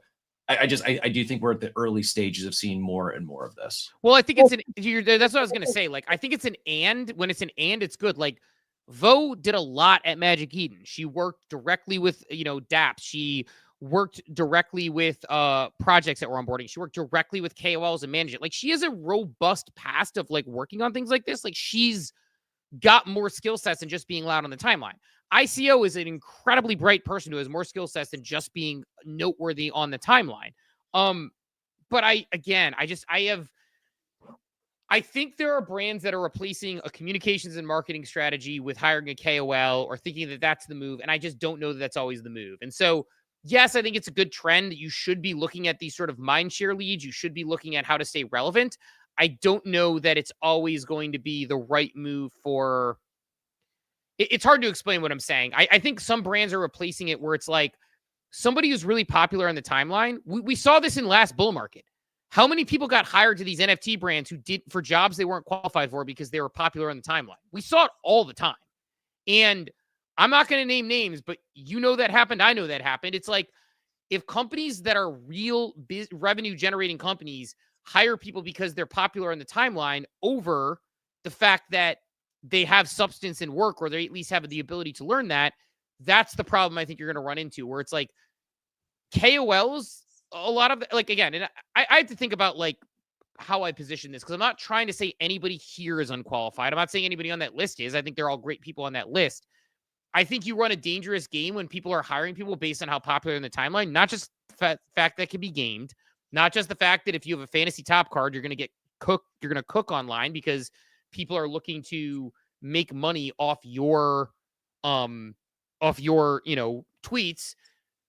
But like, there's just a dangerous game you play with doing this. And I think like the same way we talked about hiring from the community in the last cycle, I just think you got to be careful about how you hire just based on they're a cool person on the timeline who gets a lot of attention, if that makes sense. I think it has to be an and. If it's not an and, you're not. What's that, Musty? Stay with your chest, brother. Sometimes these things are a waste of hire. That's just a fact. Why the fuck does AVAX, a giant ass fucking coin that everybody really knows about, needs to hire a KOL? It makes no sense. Like, I'm not just hating here. Like, what is the point of this actually? Like, all these random job terms, like, what are these jobs? What do these people actually fucking do? Can't they go do other stuff, but like kind of startups and go do like interesting, cool, like, what are we paying these people for? To do fucking what? Like, actually do what? And even though ICO got hired at Proof of Play, I still don't fucking know what they do at Proof of Play. Like, please, somebody help me here. Well, I mean, Proof of Play, besides having sort of games that they launch, they also have a lot of B2B products they launch. ICO is like super smart, and he's actually really deep in the weeds on the degen side, and much better getting attention than Proof of Play was, period. And yeah, I mean, like some of their native like rewards app things that they're launching, some of their native randomizations that they're launching, like he's going to help with the biz dev and the lead on that. He's also somebody who helps them shape the actual narrative around that. I think he's done a good job of that, to be honest, in the early runnings of it. I think with AVAX, again, Vo did a lot at Magic Eden. She wasn't like a non-worker. You're talking about somebody who was working like 80, 90 hours a week, sort of working directly with a lot of companies. And she does have a good tap into the culture, which AVAX doesn't do as well. Like, AVAX kind of tosses money at things in the past. But I also think AVAX, you talk about off the grid, California driver's license, first stablecoin in Wyoming. People on crypto Twitter don't care about that as much, but they will care about that. So you're getting a mindshare lead plus somebody who can actually project manage and manage bringing new people into the ecosystem. It's a good way to get people into their ecosystem because they actually have a lot to offer at AVAX as far as support. So I think it's a smart play by them on the biz dev side as well. So I think people like that do make sense. Like, I'm not saying those hires don't. I actually think they do. I just think that we're entering this dangerous slope where last cycle, people got hired into jobs based on being cool on the timeline or based on being cool in the community. And they got hired into jobs that maybe they weren't able to grow into.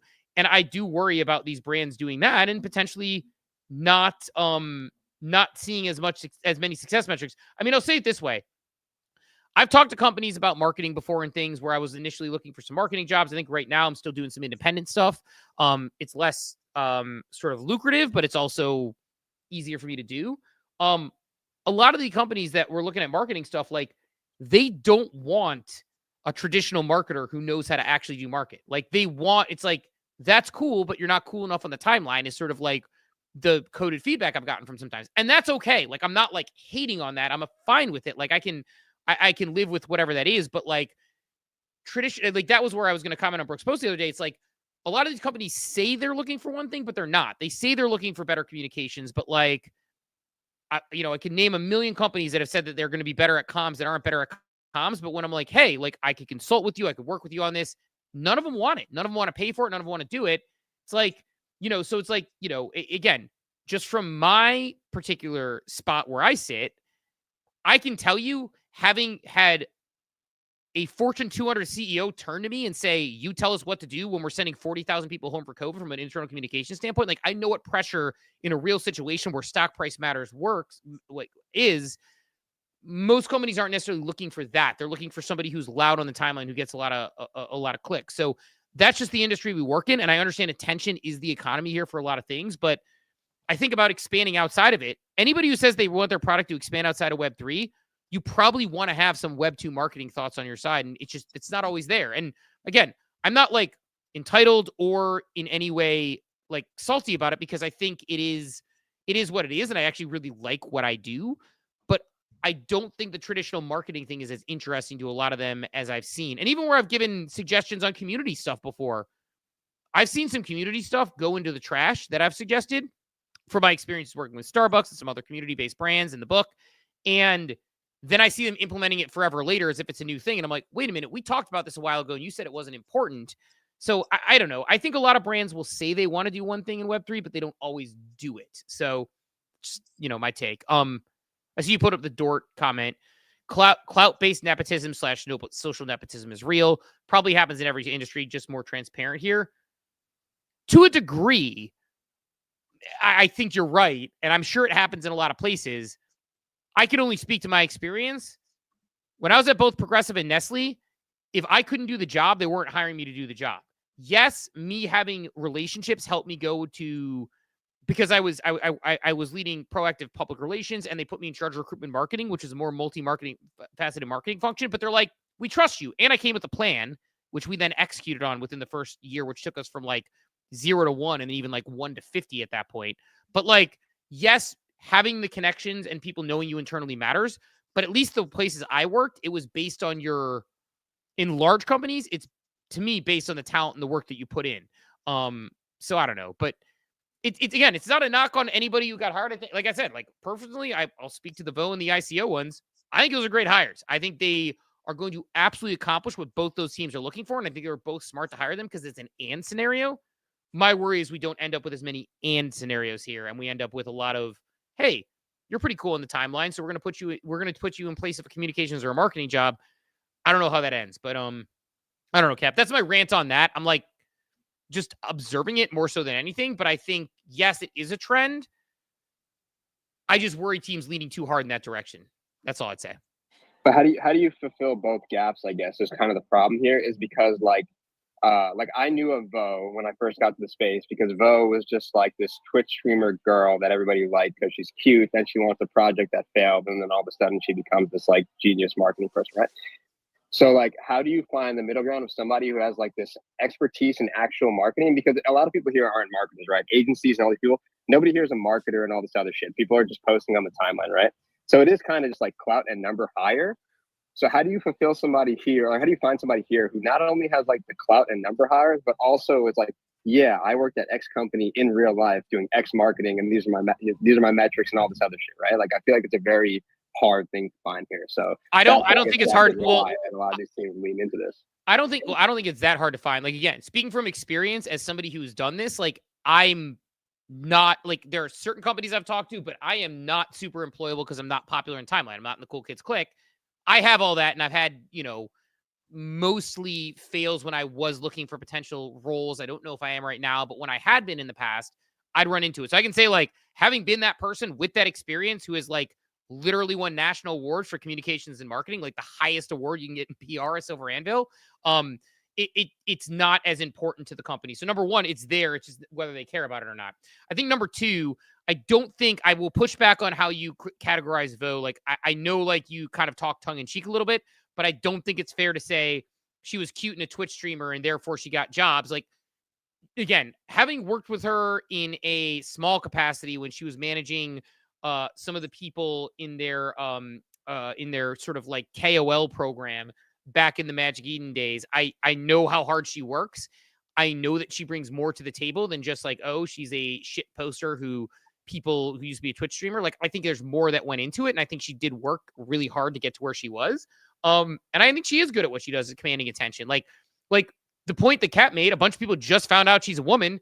They just saw her post and what she did. Like, she's good at playing that game. My answer to that, though, to your answer, Musty, is I think companies should be interested in hiring both. Like, hire people who are good at marketing that actually help you do your marketing, or traditional agencies or people like that. And then hire your mindshare leads to be your mindshare leads. Like, I think it's really simple to create two separate jobs. I think somebody to manage your community, somebody to manage your mindshare, and somebody to manage your communications, somebody to manage your marketing. I think those are potentially 4 separate jobs unless there's really good overlapping skills. I just don't think a lot of companies want to do that or say that. Like, again, there are people I know who work in communications in this industry in Web3. Like, again, some of them who are really strong in communications and marketing have gone on to other jobs with companies that are more serious people. Like, Debbie Soon is leading marketing at Privy because she's a serious person and a serious company hired her. Like, there are people who get those jobs and exist in this industry. I think that a lot of the companies in this industry aren't super interested in the real communications, the real marketing. They want to hire someone who's like trying to be an amalgamation of all those things. And I understand they run on lean budgets and all those things, but I just think, traditional marketing, traditional communications, mindshare lead, they're all separate jobs that you have. And I think, and a community lead, like, is a separate job. And I think I said in my book that I think community is an important job. When Thread Guy got hired as director of vibes initially at the Jenkins of LA, like Tally Labs people, like, more of those would have been good. It's just people didn't prioritize the community-based jobs, the communication jobs, the marketing jobs. It's always the KOL and mindshare job. And I think that's the problem you run into. Like, you need a community manager who is really good. You need to care about that person. Like, when you have community-based brands. So anyway, like, that's, again, it's a rant, but I think people taking like 4 separate jobs and being like, hey, the person who's really popular in the timeline is the one, that doesn't work as well. In other news, we just got a big update from BZ talking about ease of use and community built stuff. One of our favorite segments here, Coffee with Captain, sponsor BZ. Cross-chain payments just went live. No more bridging. Just use ETH, Sol, USDC directly in the claw machine. Multi-chain is live on BZ. Go get your call pulls in. Get your claw pulls in BZ. Earn some of those flow keys. Other than that, though, like, I know we went kind of down that route for a little bit there. My notes are relatively light this morning. I guess the other thing that I would ask is, I know we're kind of in this holding pattern. We're waiting, and it's like sort of like hold and wait. This is where conviction matters. Had someone comment yesterday about one of our favorite coins of the cycle, REKT, and say, had a person, I'm not going to say who, but a person who's pretty noteworthy in the industry right now recommended that they sell their REKT a while, like when it was actually pretty close to the Pico top. I nearly caught a little bit then, but I got convinced that I was being a paper hander by a lot of people and didn't sell. And it's my own decision I made, but my conviction was saying sell a little bit here, and I didn't. REKT is probably cut in half, if not less, since sort of those all-time highs when it was ripping all the way up. Seen some concerns about REKT continuing to capture attention again. They had a drop with Coinbase. The coin didn't cook like it normally does. Thoughts on, sort of REKT and directionally, like, still tons of conviction on that as a brand coin. Like, I know you're big on the brand coin meta. It's just great time to buy. It's a bull market. It's still not alt season yet, heading soon. I'll any proceeds, I'll be buying some REKT here. It's just nothing's changed. I still believe in the thesis. It went on an incredible run, like 17 days in a row of all-time highs that I don't know if we've ever seen. And we had the little topped a little bit. We had the whole people freaked out because they thought we weren't getting rate cuts. And then since then, as it kind of like since Jackson Hole, we've seen the majors do their thing. And as we know, Bitcoin goes first, then ETH, then the alts. I think where we're at right now, it's Solana's turn. So yeah, I think we just haven't got to that phase of this portion of the cycle where it really is full. Like it's not, we haven't had a full on alt season yet. Have some of them done very well? Yes. I mean, if you zoom out, it's up tremendously since since a month ago. Like it's still up from, it's about the same price actually as it was 1 month ago. It just had an incredible climb and now it's corrected. I just think it goes Bitcoin, then it goes ETH. Now it's Solana's turn seemingly. And yeah, I don't think it's anywhere near top of this cycle. And if we actually do have another 6 months plus, like I think we do, I think it'll still hit an all-time highs again. So I think Solana is the only coin substantially up since the Jackson Hole. So we did see a ripper, but ETH is relatively flat. I think maybe up like 5%. Kind of trying to check now. Bitcoin I know is down since then. We've seen a pretty good run, I believe, in Hype, but which I think unrelated. That's just sort of where they're at. Yeah, we've seen a decent run in Hype, but yeah, the majors haven't quite ripped since then. But again, if the thesis is like, hey, we're at a it's still Bitcoin early, and people are saying Bitcoin dominance may be up again, which is a good thing. If that happens, it's going to delay alt season, but it means that the bull cycle is actually longer than we're expecting. We're not near the end. If Bitcoin rips up again, we get new all-time highs on Bitcoin. It's just like this is kind of the flow: Bitcoin, ETH, Sol, then Hype, then everything else. Do you think Hype's gonna eventually enter the major category? Yeah, I think we're close to, if not in price discovery now, and I think fast forward to next cycle, we talk about Hype like we're talking about Solana. They got to make that onboarding flow better. I mean, they got to just make the stuff a little more user friendly. It's obviously a growing ecosystem. So like now it's like super early, right? It's like Project X is sort of like a liquidity, the LP on there that I've been playing around with, but it's been, it's like sort of still like, not clunky, but it's like, it's early, it's getting used to it. And like, I think as those things mature and get better and easier to use, but yeah, I think they got to make it a little easier to use. But right now it's like, is there a world where it's like, it's right now it's Bitcoin, ETH, Sol, and then what is it, like XRP or whatever? Or no, Sol is like 6 or something right now. Actually, I got to look, but that's counting, I think, stable. So maybe they need to make it easier to use. I don't know if so. I don't know if it's going to be like for the normies, for retail. It's seemingly now it's for the whales, it's the pre-markets, it's people who are deep in crypto. And I think there's just as Solana is for the trenches, I think there's enough of a market to where Hype is, leading today. I don't know if they need to.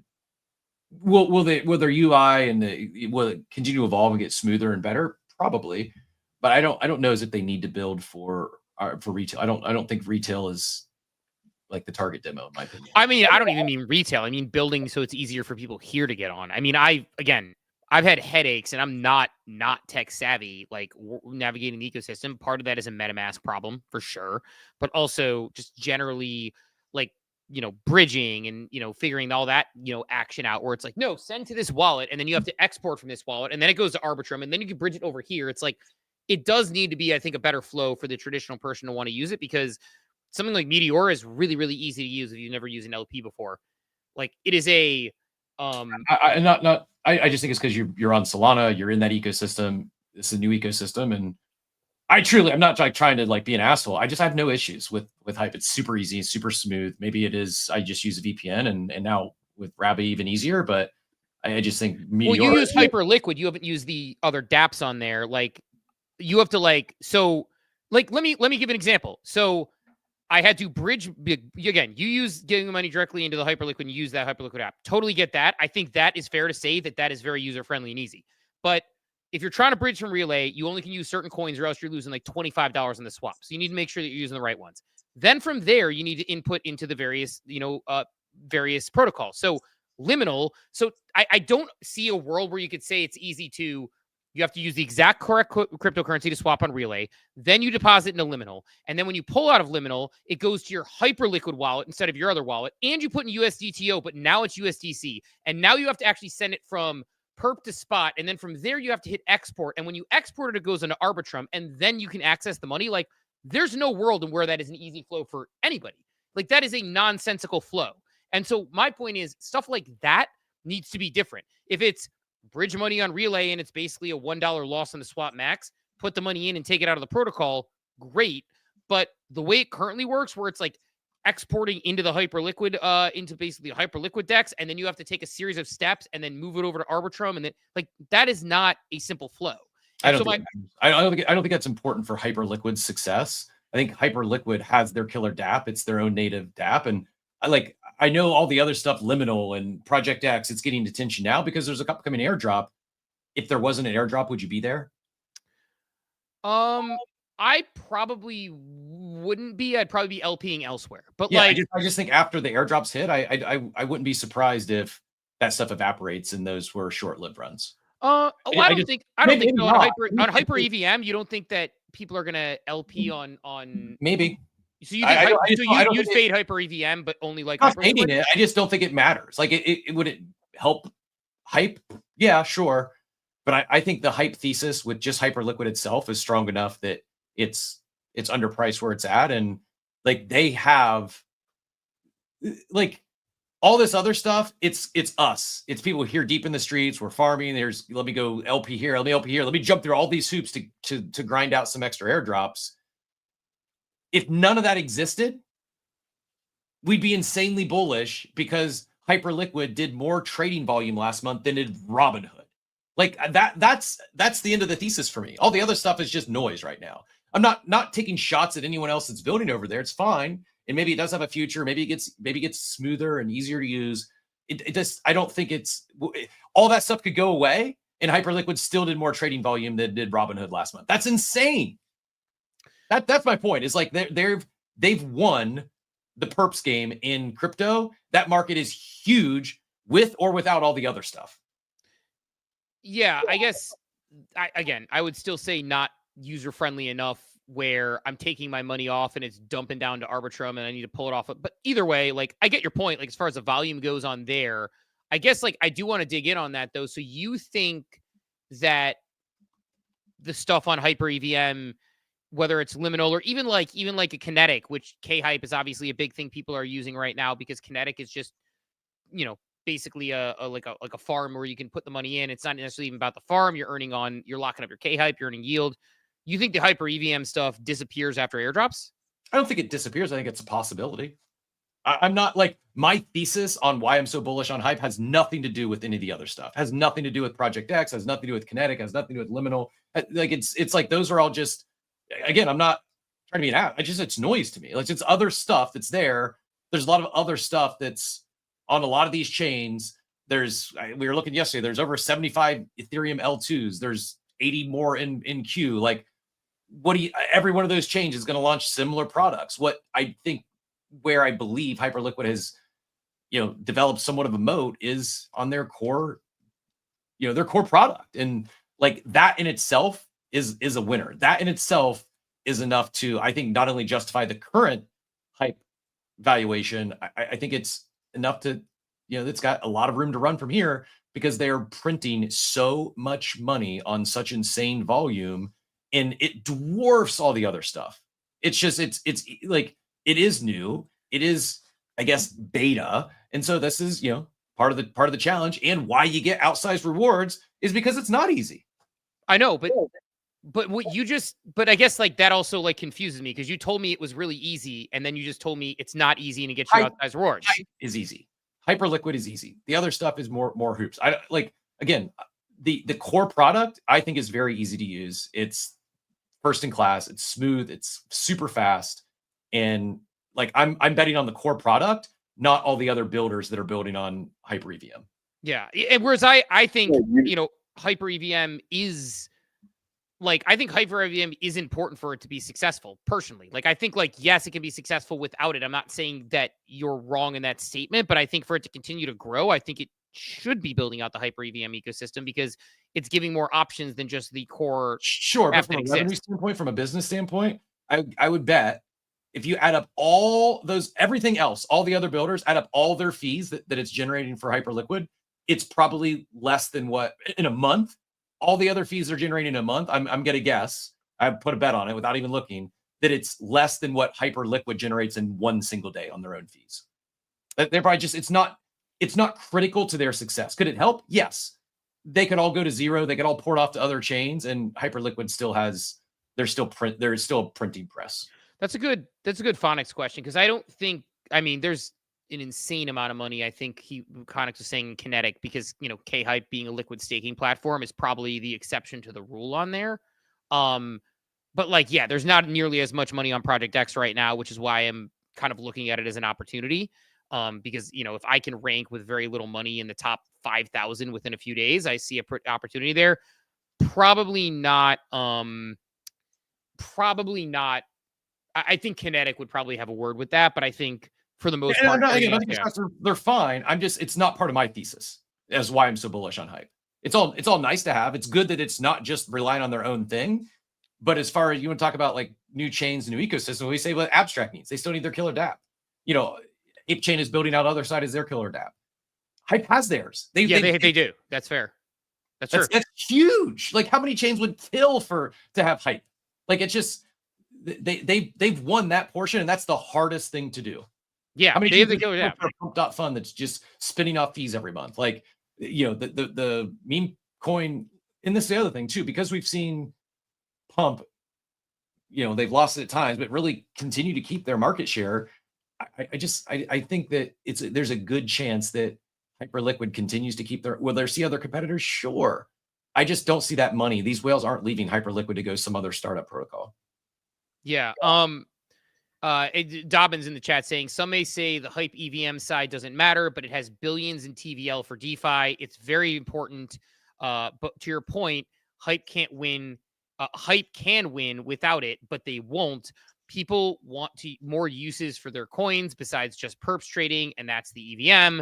They've been scaling validators too. So Dobbins with me on this one, but I will say, well, again, Dobbins with me on that one. I will say, like, I agree in the sense of like the importance of killer dApps, like, obviously exist, and to your point, they have their killer dApp. So I do agree with that. And I see what you're saying, that you're like, it could be successful with or without it. I think it's a pretty important though. And I think we disagree on the importance of it on Hyper EVM. Because I have seen the take that Hyper EVM doesn't matter or whatever. I get it, but I would disagree on the importance of it. I'd be with Dobbins on that one, but I do think they do have a killer, a killer dApp for sure. So I agree with you on that one. I think that's fair. We're running up against a couple things here, but rapid fire, I'm going to go back to the REKT question. As always, OSF very timely on this. This time last year, we hadn't even sold our first REKT drink. Since then, they've sold 800,000 drinks across 6 different SKUs and on course to sell 1 million in their first 12 months. They've launched these major collaborations. They launched REKT, which started at $20 million fully delivered value, airdropped to their community. Now it's at $330 million. They created the term brand coin and launched light paper detailing it. They launched drinks across 7-Eleven stores, which sold out in a few hours. They gifted a community equity in the parent company. We've gone from a branded mimetic NFT project, which was a free mint and zero roadmap, to everything REKT brands, REKT drinks, and REKT coins are today. Although I've been confident in our ability to execute, this time 12 months ago, everything felt extremely experimental. And sometimes you just don't know if other people will see and buy in the same vision you have as they approach 1 million drinks. In his opinion, it's important for us to acknowledge that we are breaking out of the grassroots underdog phase and into the can we sit at the big boy table phase. And I know in my balls that we got the pipeline and the roadmap to do it. As you know, we generally keep what we have coming close to our chest, and it's probably always going to be that way because it's how we and I like to operate. And I'm a big fan of it ain't broke, don't fix it mentality. The big opportunity for us here is to break out of the crypto sphere into the wider world and show the crypto native company can actually form a foundation for real business with real revenues and real IP that is valued by real people. By that I mean I need to convince the guy who's 60 years old, who's been who's been in the beverage industry his entire life, that REKT is valuable. Ultimately, if trad drinks industry standards, we've achieved a crazy amount of sales in a very short space of time. And this has only been possible with crypto. We're not a one-hit wonder because we keep doing it over and over again with faster sellouts each time, even sellouts without crypto rewards. Earlier this week, someone asked, what our velocity is? That is an accounting term that measures how quickly your products sell. Velocity equals sales divided by the number of stores / time it was sold in. It's measured in units per store per week. And that number is typically 6 to 10 on average, or 20 to 40 for top brands. For us, it's a bit weird calculation because, of course, we have limited edition drops to sell at minutes, nothing less. Technically speaking, we can still calculate it: number of drinks sold, number of stores, time sold. But let's round it up to 1 week for a banter. It's their UPSPW is 782,000, or 19,000 times higher than the high end of the range for top brands. So obviously, self-aware that it's a poor metric for them given the nature of sales. However, it doesn't mean it ranks at 0 in terms of relevancy.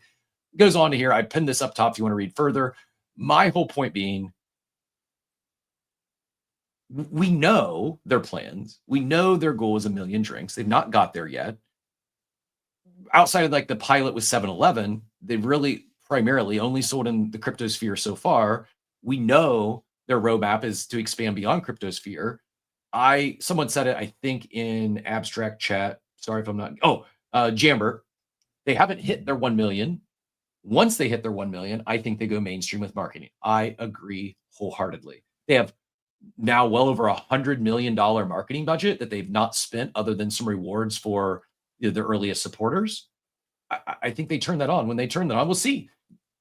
Maybe it doesn't work. Maybe they can't scale and they hit their 1 million units and they go out of business next year. I don't think that's likely. And I think as they scale outside of crypto, I think attention flows back to the token is my thesis. I think it's pretty simple. They're very early in their journey.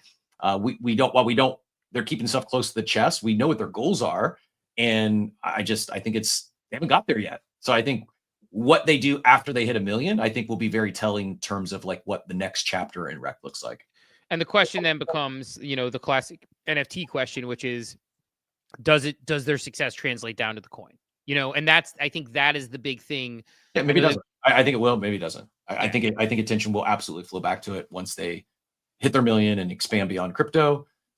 Maybe not, but that's the bet.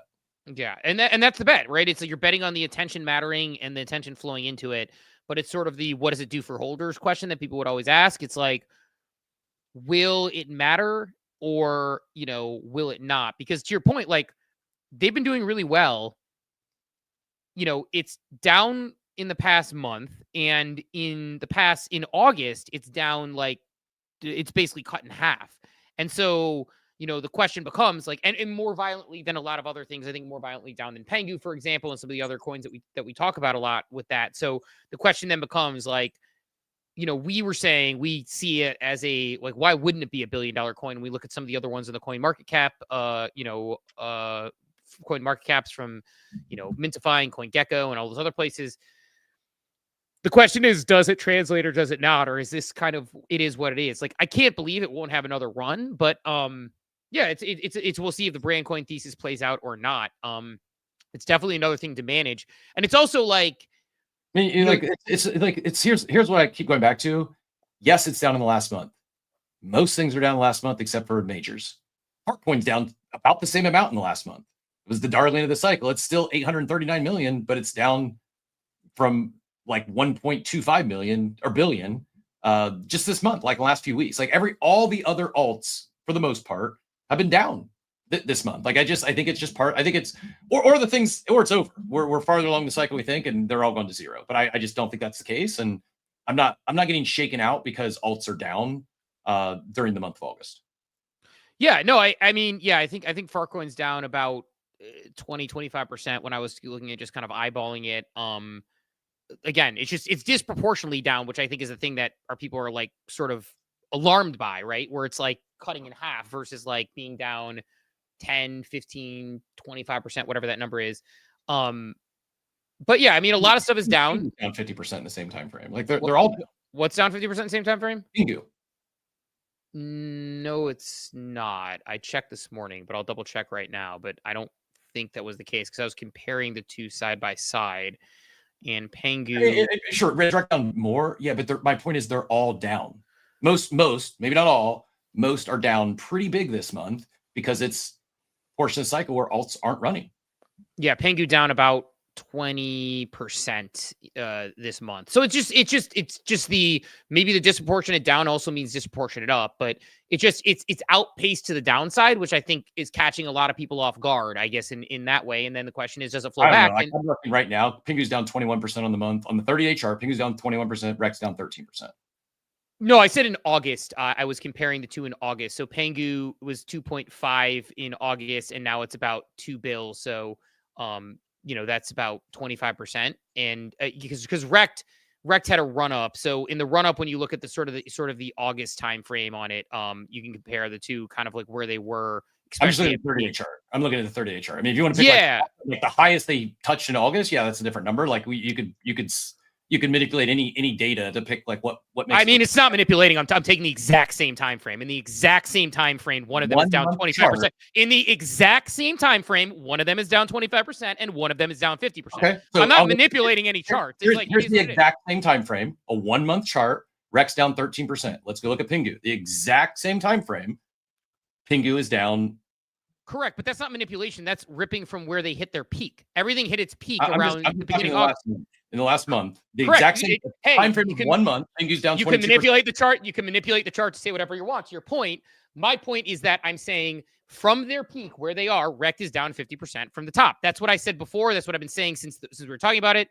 In the same time frame from its peak, Pengu is down about 25%. In the same time frame, most of the things are down. Like you talked about, like I forget which other one we just mentioned, also down like 20-25%. So my point is, like, they hit a peak and then they went disproportionately down to everybody else. Like, again, it's from the that same time period. If you're talking like the 30-day chart, sure, get it. Again, totally cool. We can pick the time frame we want. My point is, everything it's down 5% in the last month, so it's the best performer in the last month. If you're looking at the chart. My point that I'm making is that everything peaked at a point in August. Like, you can look at the same exact point when they all peaked in August. I forget what the date is. It's like sometime like August 10th or whatever it is, August 10th to 15th or whatever the time frame is.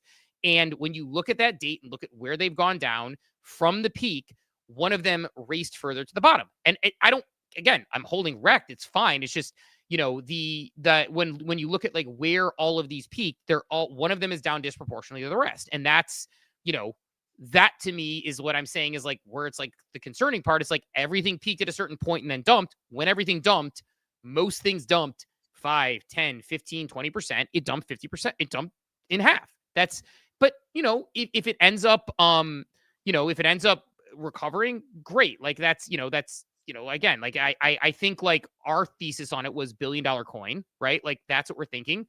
That's still a 3+X from here. I know you're thinking even higher potentially. I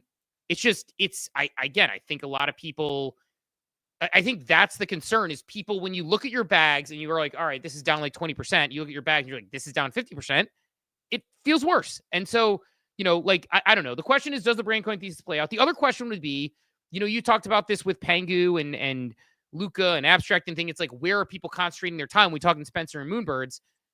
They're scaling a beverage business, but also playing in the brand coin, but also playing in the PFP world. Balancing that time, like, are they going to, like, will they need to grow the team to make sure they're managing the token appropriately? That would be the other question that you run into as they grow. So I think, both of those things come into play. So, I mean, we'll see, but I think I understand the concern is like, it's not recovering as quickly as other things recovered and it's dumping faster than things are dumping. So the question is like, what does that mean? So I don't know. I don't think it means anything. I think all it means is it was up disproportionately before then. Like, it went on like the rip of the cycle so far right before that. So it's natural to think it's going to pull back to correct a little more aggressive. Yeah, I mean, it had its 3-month run up. I think is pretty not 3-month run up. Let's see where the run up is. Oh, I'm on ApeCoin right now. That's why it wouldn't make sense. I think its 3-month run up was about as epic as we saw, where it ran up, where it's like what goes up must come down. So we'll see. I think it's like, if I look at the 3-month period of time, it's like an absolute rip in market cap on there. It's just, again, that mid-August time frame when everything peaked, it just dumped a lot harder. Still obviously up from the beginning of the year and other time frames that you can pull together. It's just, will it recover? And I think the other thing that I think kind of like at least concerns me a little bit is that when I saw everything in the portfolio swinging upward, on Friday, it was the least sort of, I know it's an alt, but it was the least even of the alts that I saw swinging up on that. I saw Pengu take a bigger jump up. So I don't know. Just, a thing where it's like, definitely a little bit of concern on that. But speaking of Pingu, I don't know if you saw this. I don't know who the team is, but some NASCAR partnership here looks good. I also think, it does mention Pudgy Penguin on the hood. It's becoming very clear to me that Pingu is the focus of Igloo in terms of their marketing efforts. I'm getting served up sponsored ads on Instagram, not daily, but a couple times a week. And it's like from, I don't know, Daily Humor, or they're not even accounts I follow, but they're like viral accounts on Instagram. And again, multiple times a week, I see one that's got, it's unrelated to Pingu. It's just, they got the Pingu water stamp in the bottom of the image. They're getting the brand out there everywhere. You get different Instagram ads than me. Mine are you're really out of shape. You need to get in shape. They're fat people shirts that they're serving me for like people to do that. Those that they're like, this t-shirt makes me look great. And I'm like, they don't work.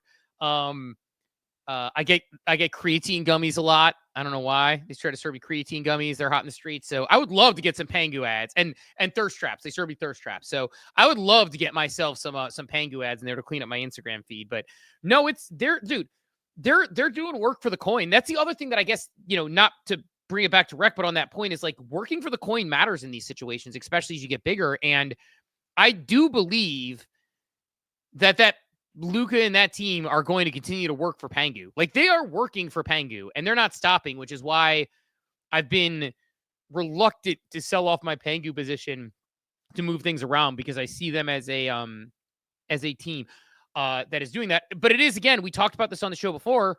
It's a lot harder for Pengu to double in price right now than it is for REKT bag to double. A REKT bag to double doesn't even get you to, just get you back to the all-time high. A Pengu bag to double, that's making it significantly higher on the coin list. So it's a whole different ballgame. Comment says Ricky Steinhaus is the driver of that car, apparently.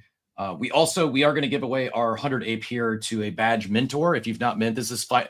They're open until Sunday at midnight, so it's not final call. It's final call to mint your badge if you want to win 100 ape today, and also drop the number of, so far no one's got it, but you're going to want to drop the total number of best ball drafts I have between Underdog and SBS. Closest one wins the 100 ape, assuming you minted a badge. Yeah, last call. Let's pick a winner here pretty soon. But last call, give a guess on Cap's. Give a call on Cap's best ball drafts. And the other thing on my tick list, we don't have to get into it today, but you probably saw it. If you missed it, it's all over the timeline. You'll likely see it today. Google really made some noise once again in the AI place with their native image, Gemini native image, or calling it the Nano Banana. There's a good thread and interview, actually. Greg, friend of the show, put out a good thread here, and then did an interview day it launched. Encourage everyone to go watch it. It is wild. It's basically all the stuff you wished. Like you saw me complaining the other day about ChatGPT just not getting something right. All the struggles we've had with image creation with AI, as far as consistent characters, and like I've seen some wild examples. I won't get into too much detail here, but for instance, you could load up a picture, throw 4 pictures, like I did yesterday. I used ChatGPT to give Steve and B-Check and Easy and Tyler a shout out, and it didn't even get Steve's face right. Like all it did was combine 4 PFPs and put them in one, and it still messed up Steve's face. It made him look, I didn't realize it. It always makes my face look exactly like that, by the way. It's crazy. So weird. It's so crazy. Weird. That's the exact face I get every single freaking time. But the Nano Banana from Google seemingly fixed that, and it's like they leapfrog Photoshop. It's free. Like it's just natural language. Go, and you don't have to pay a photo editor. You don't have to go sub to a fancy AI platform. Just use Google's for free and speak in normal human English language or whatever language you speak, and it does what you want it to do. It's remove this background, put this, here's a picture of me. I wish I was wearing this shirt. Put this shirt on me, and it does it. Like it's what a time to be alive, man.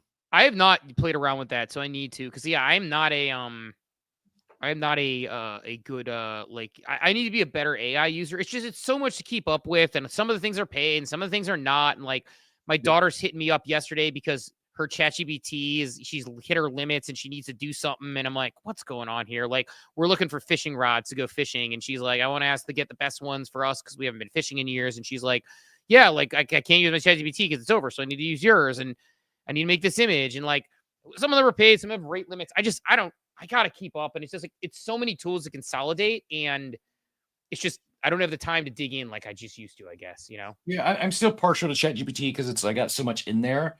Yep. But Google is quickly, and here's the other thing. I just saw Bread post this.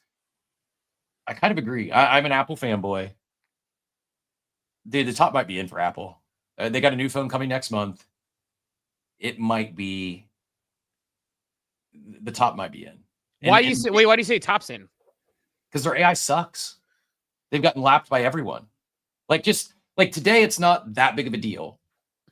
But it's hard for me to believe like a Google Pixel isn't going to work better than an iPhone as a year from now because their AI is just so superior. I can't comprehend how Apple has dropped the ball so bad on their AI. Siri sucks. Like, it's just not good. And it's not just the Chat GPTs and the, Perplexities and Anthropics of the world. Google, a viable competitor in the hardware space, is dunking on them. Like, they're so much better than Apple's AI right now. And I don't know, they're going to have to do something. Otherwise, the hardware device is going to fall behind because of Apple if they don't do something. It is wild to think Apple was effectively the first people to really integrate AI into their product, and Siri was a game changer. Yep. And the fact that they did, and you want to know how, Apple's lost its fastball.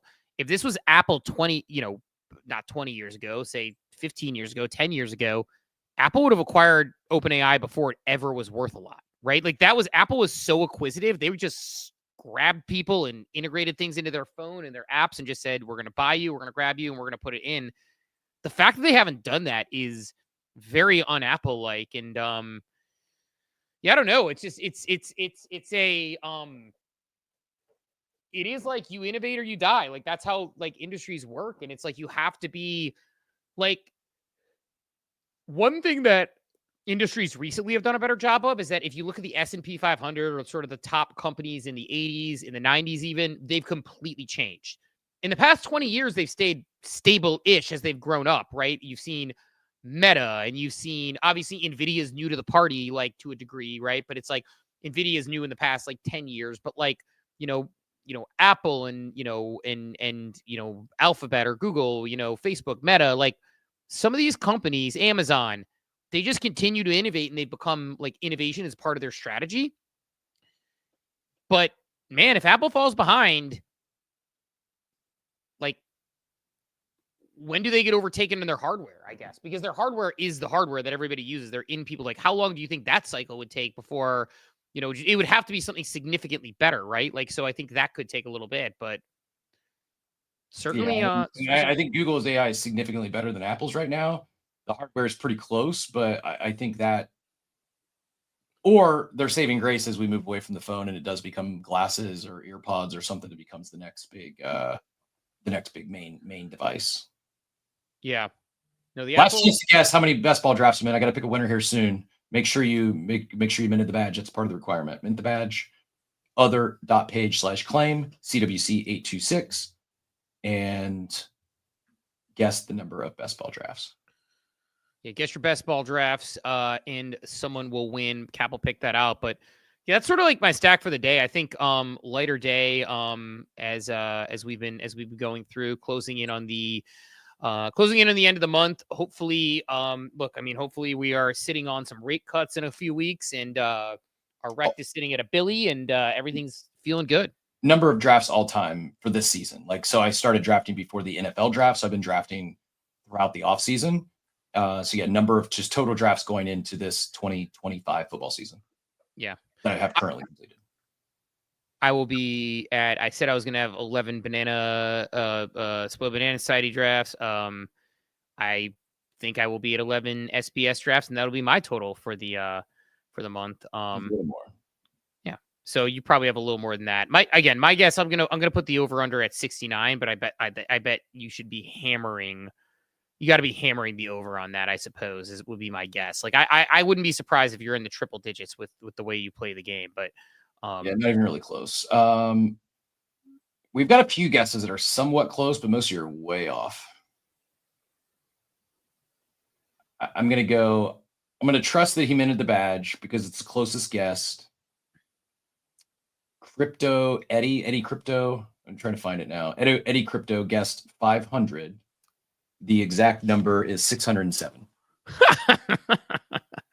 So about almost 10x from where I was. Yeah, man, 600 plus best ball drafts, but he's ready to fire. I mean, look, if I like best ball is the type of thing that if I dove into, I could see myself getting excited because you let the draft come to you and you figure out like, how you attack it. Like the draft owned me yesterday, the one that I drafted that was poor, that was with Joey Valzen. Versus like, if you know what you're doing, you can find that edge, especially early on. So, love that. A few more than I did. One last call too, as well. Again, you want to be entered to win those thousands of dollars of prizes in Ape that we're doing in partnership with Ape Chain and with our friends at Other Page. Other.page/claim, and the code is CWC828. So make sure you jump in and make that claim.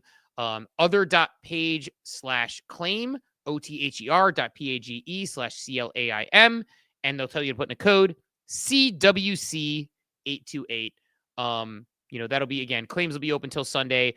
Last one, I think tomorrow's badge is going to be the lowest claim one because of how I designed it probably not correctly, which is you basically need to go to the page and claim the link on the page. I think it's just a anytime claim on the page. So people will, and I said it initially not to open during the show. I said it so it wouldn't open till 11 a.m.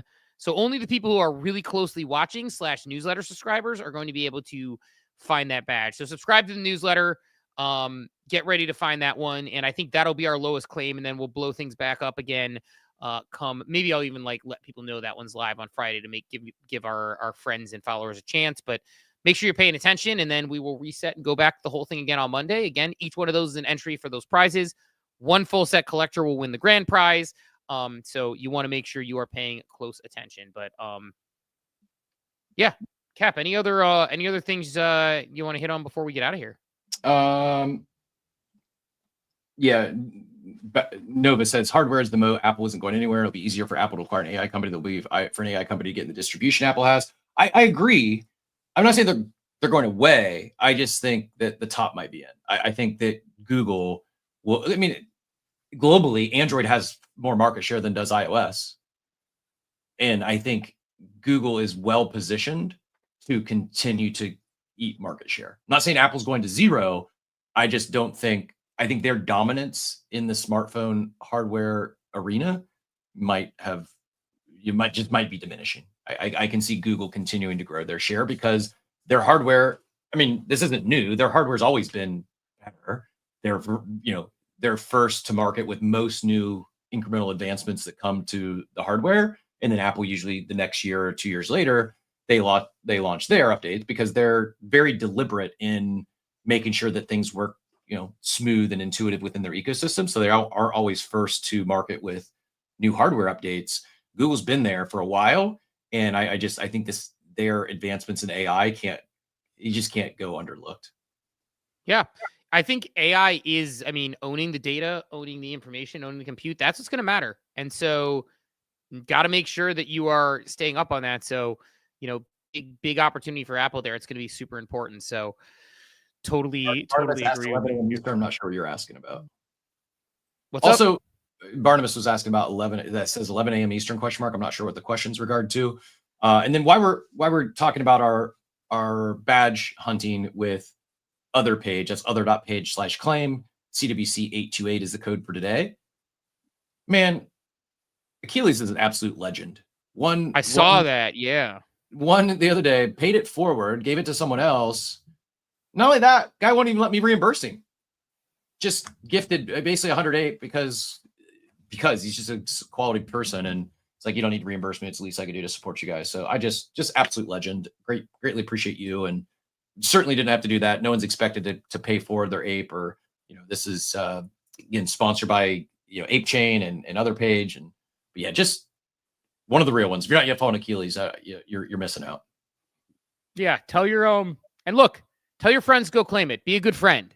Get your friends entered to win some money. That is out there right now. Today is only 124, so it's impossible for at this moment. No more than 124 have collected the full set.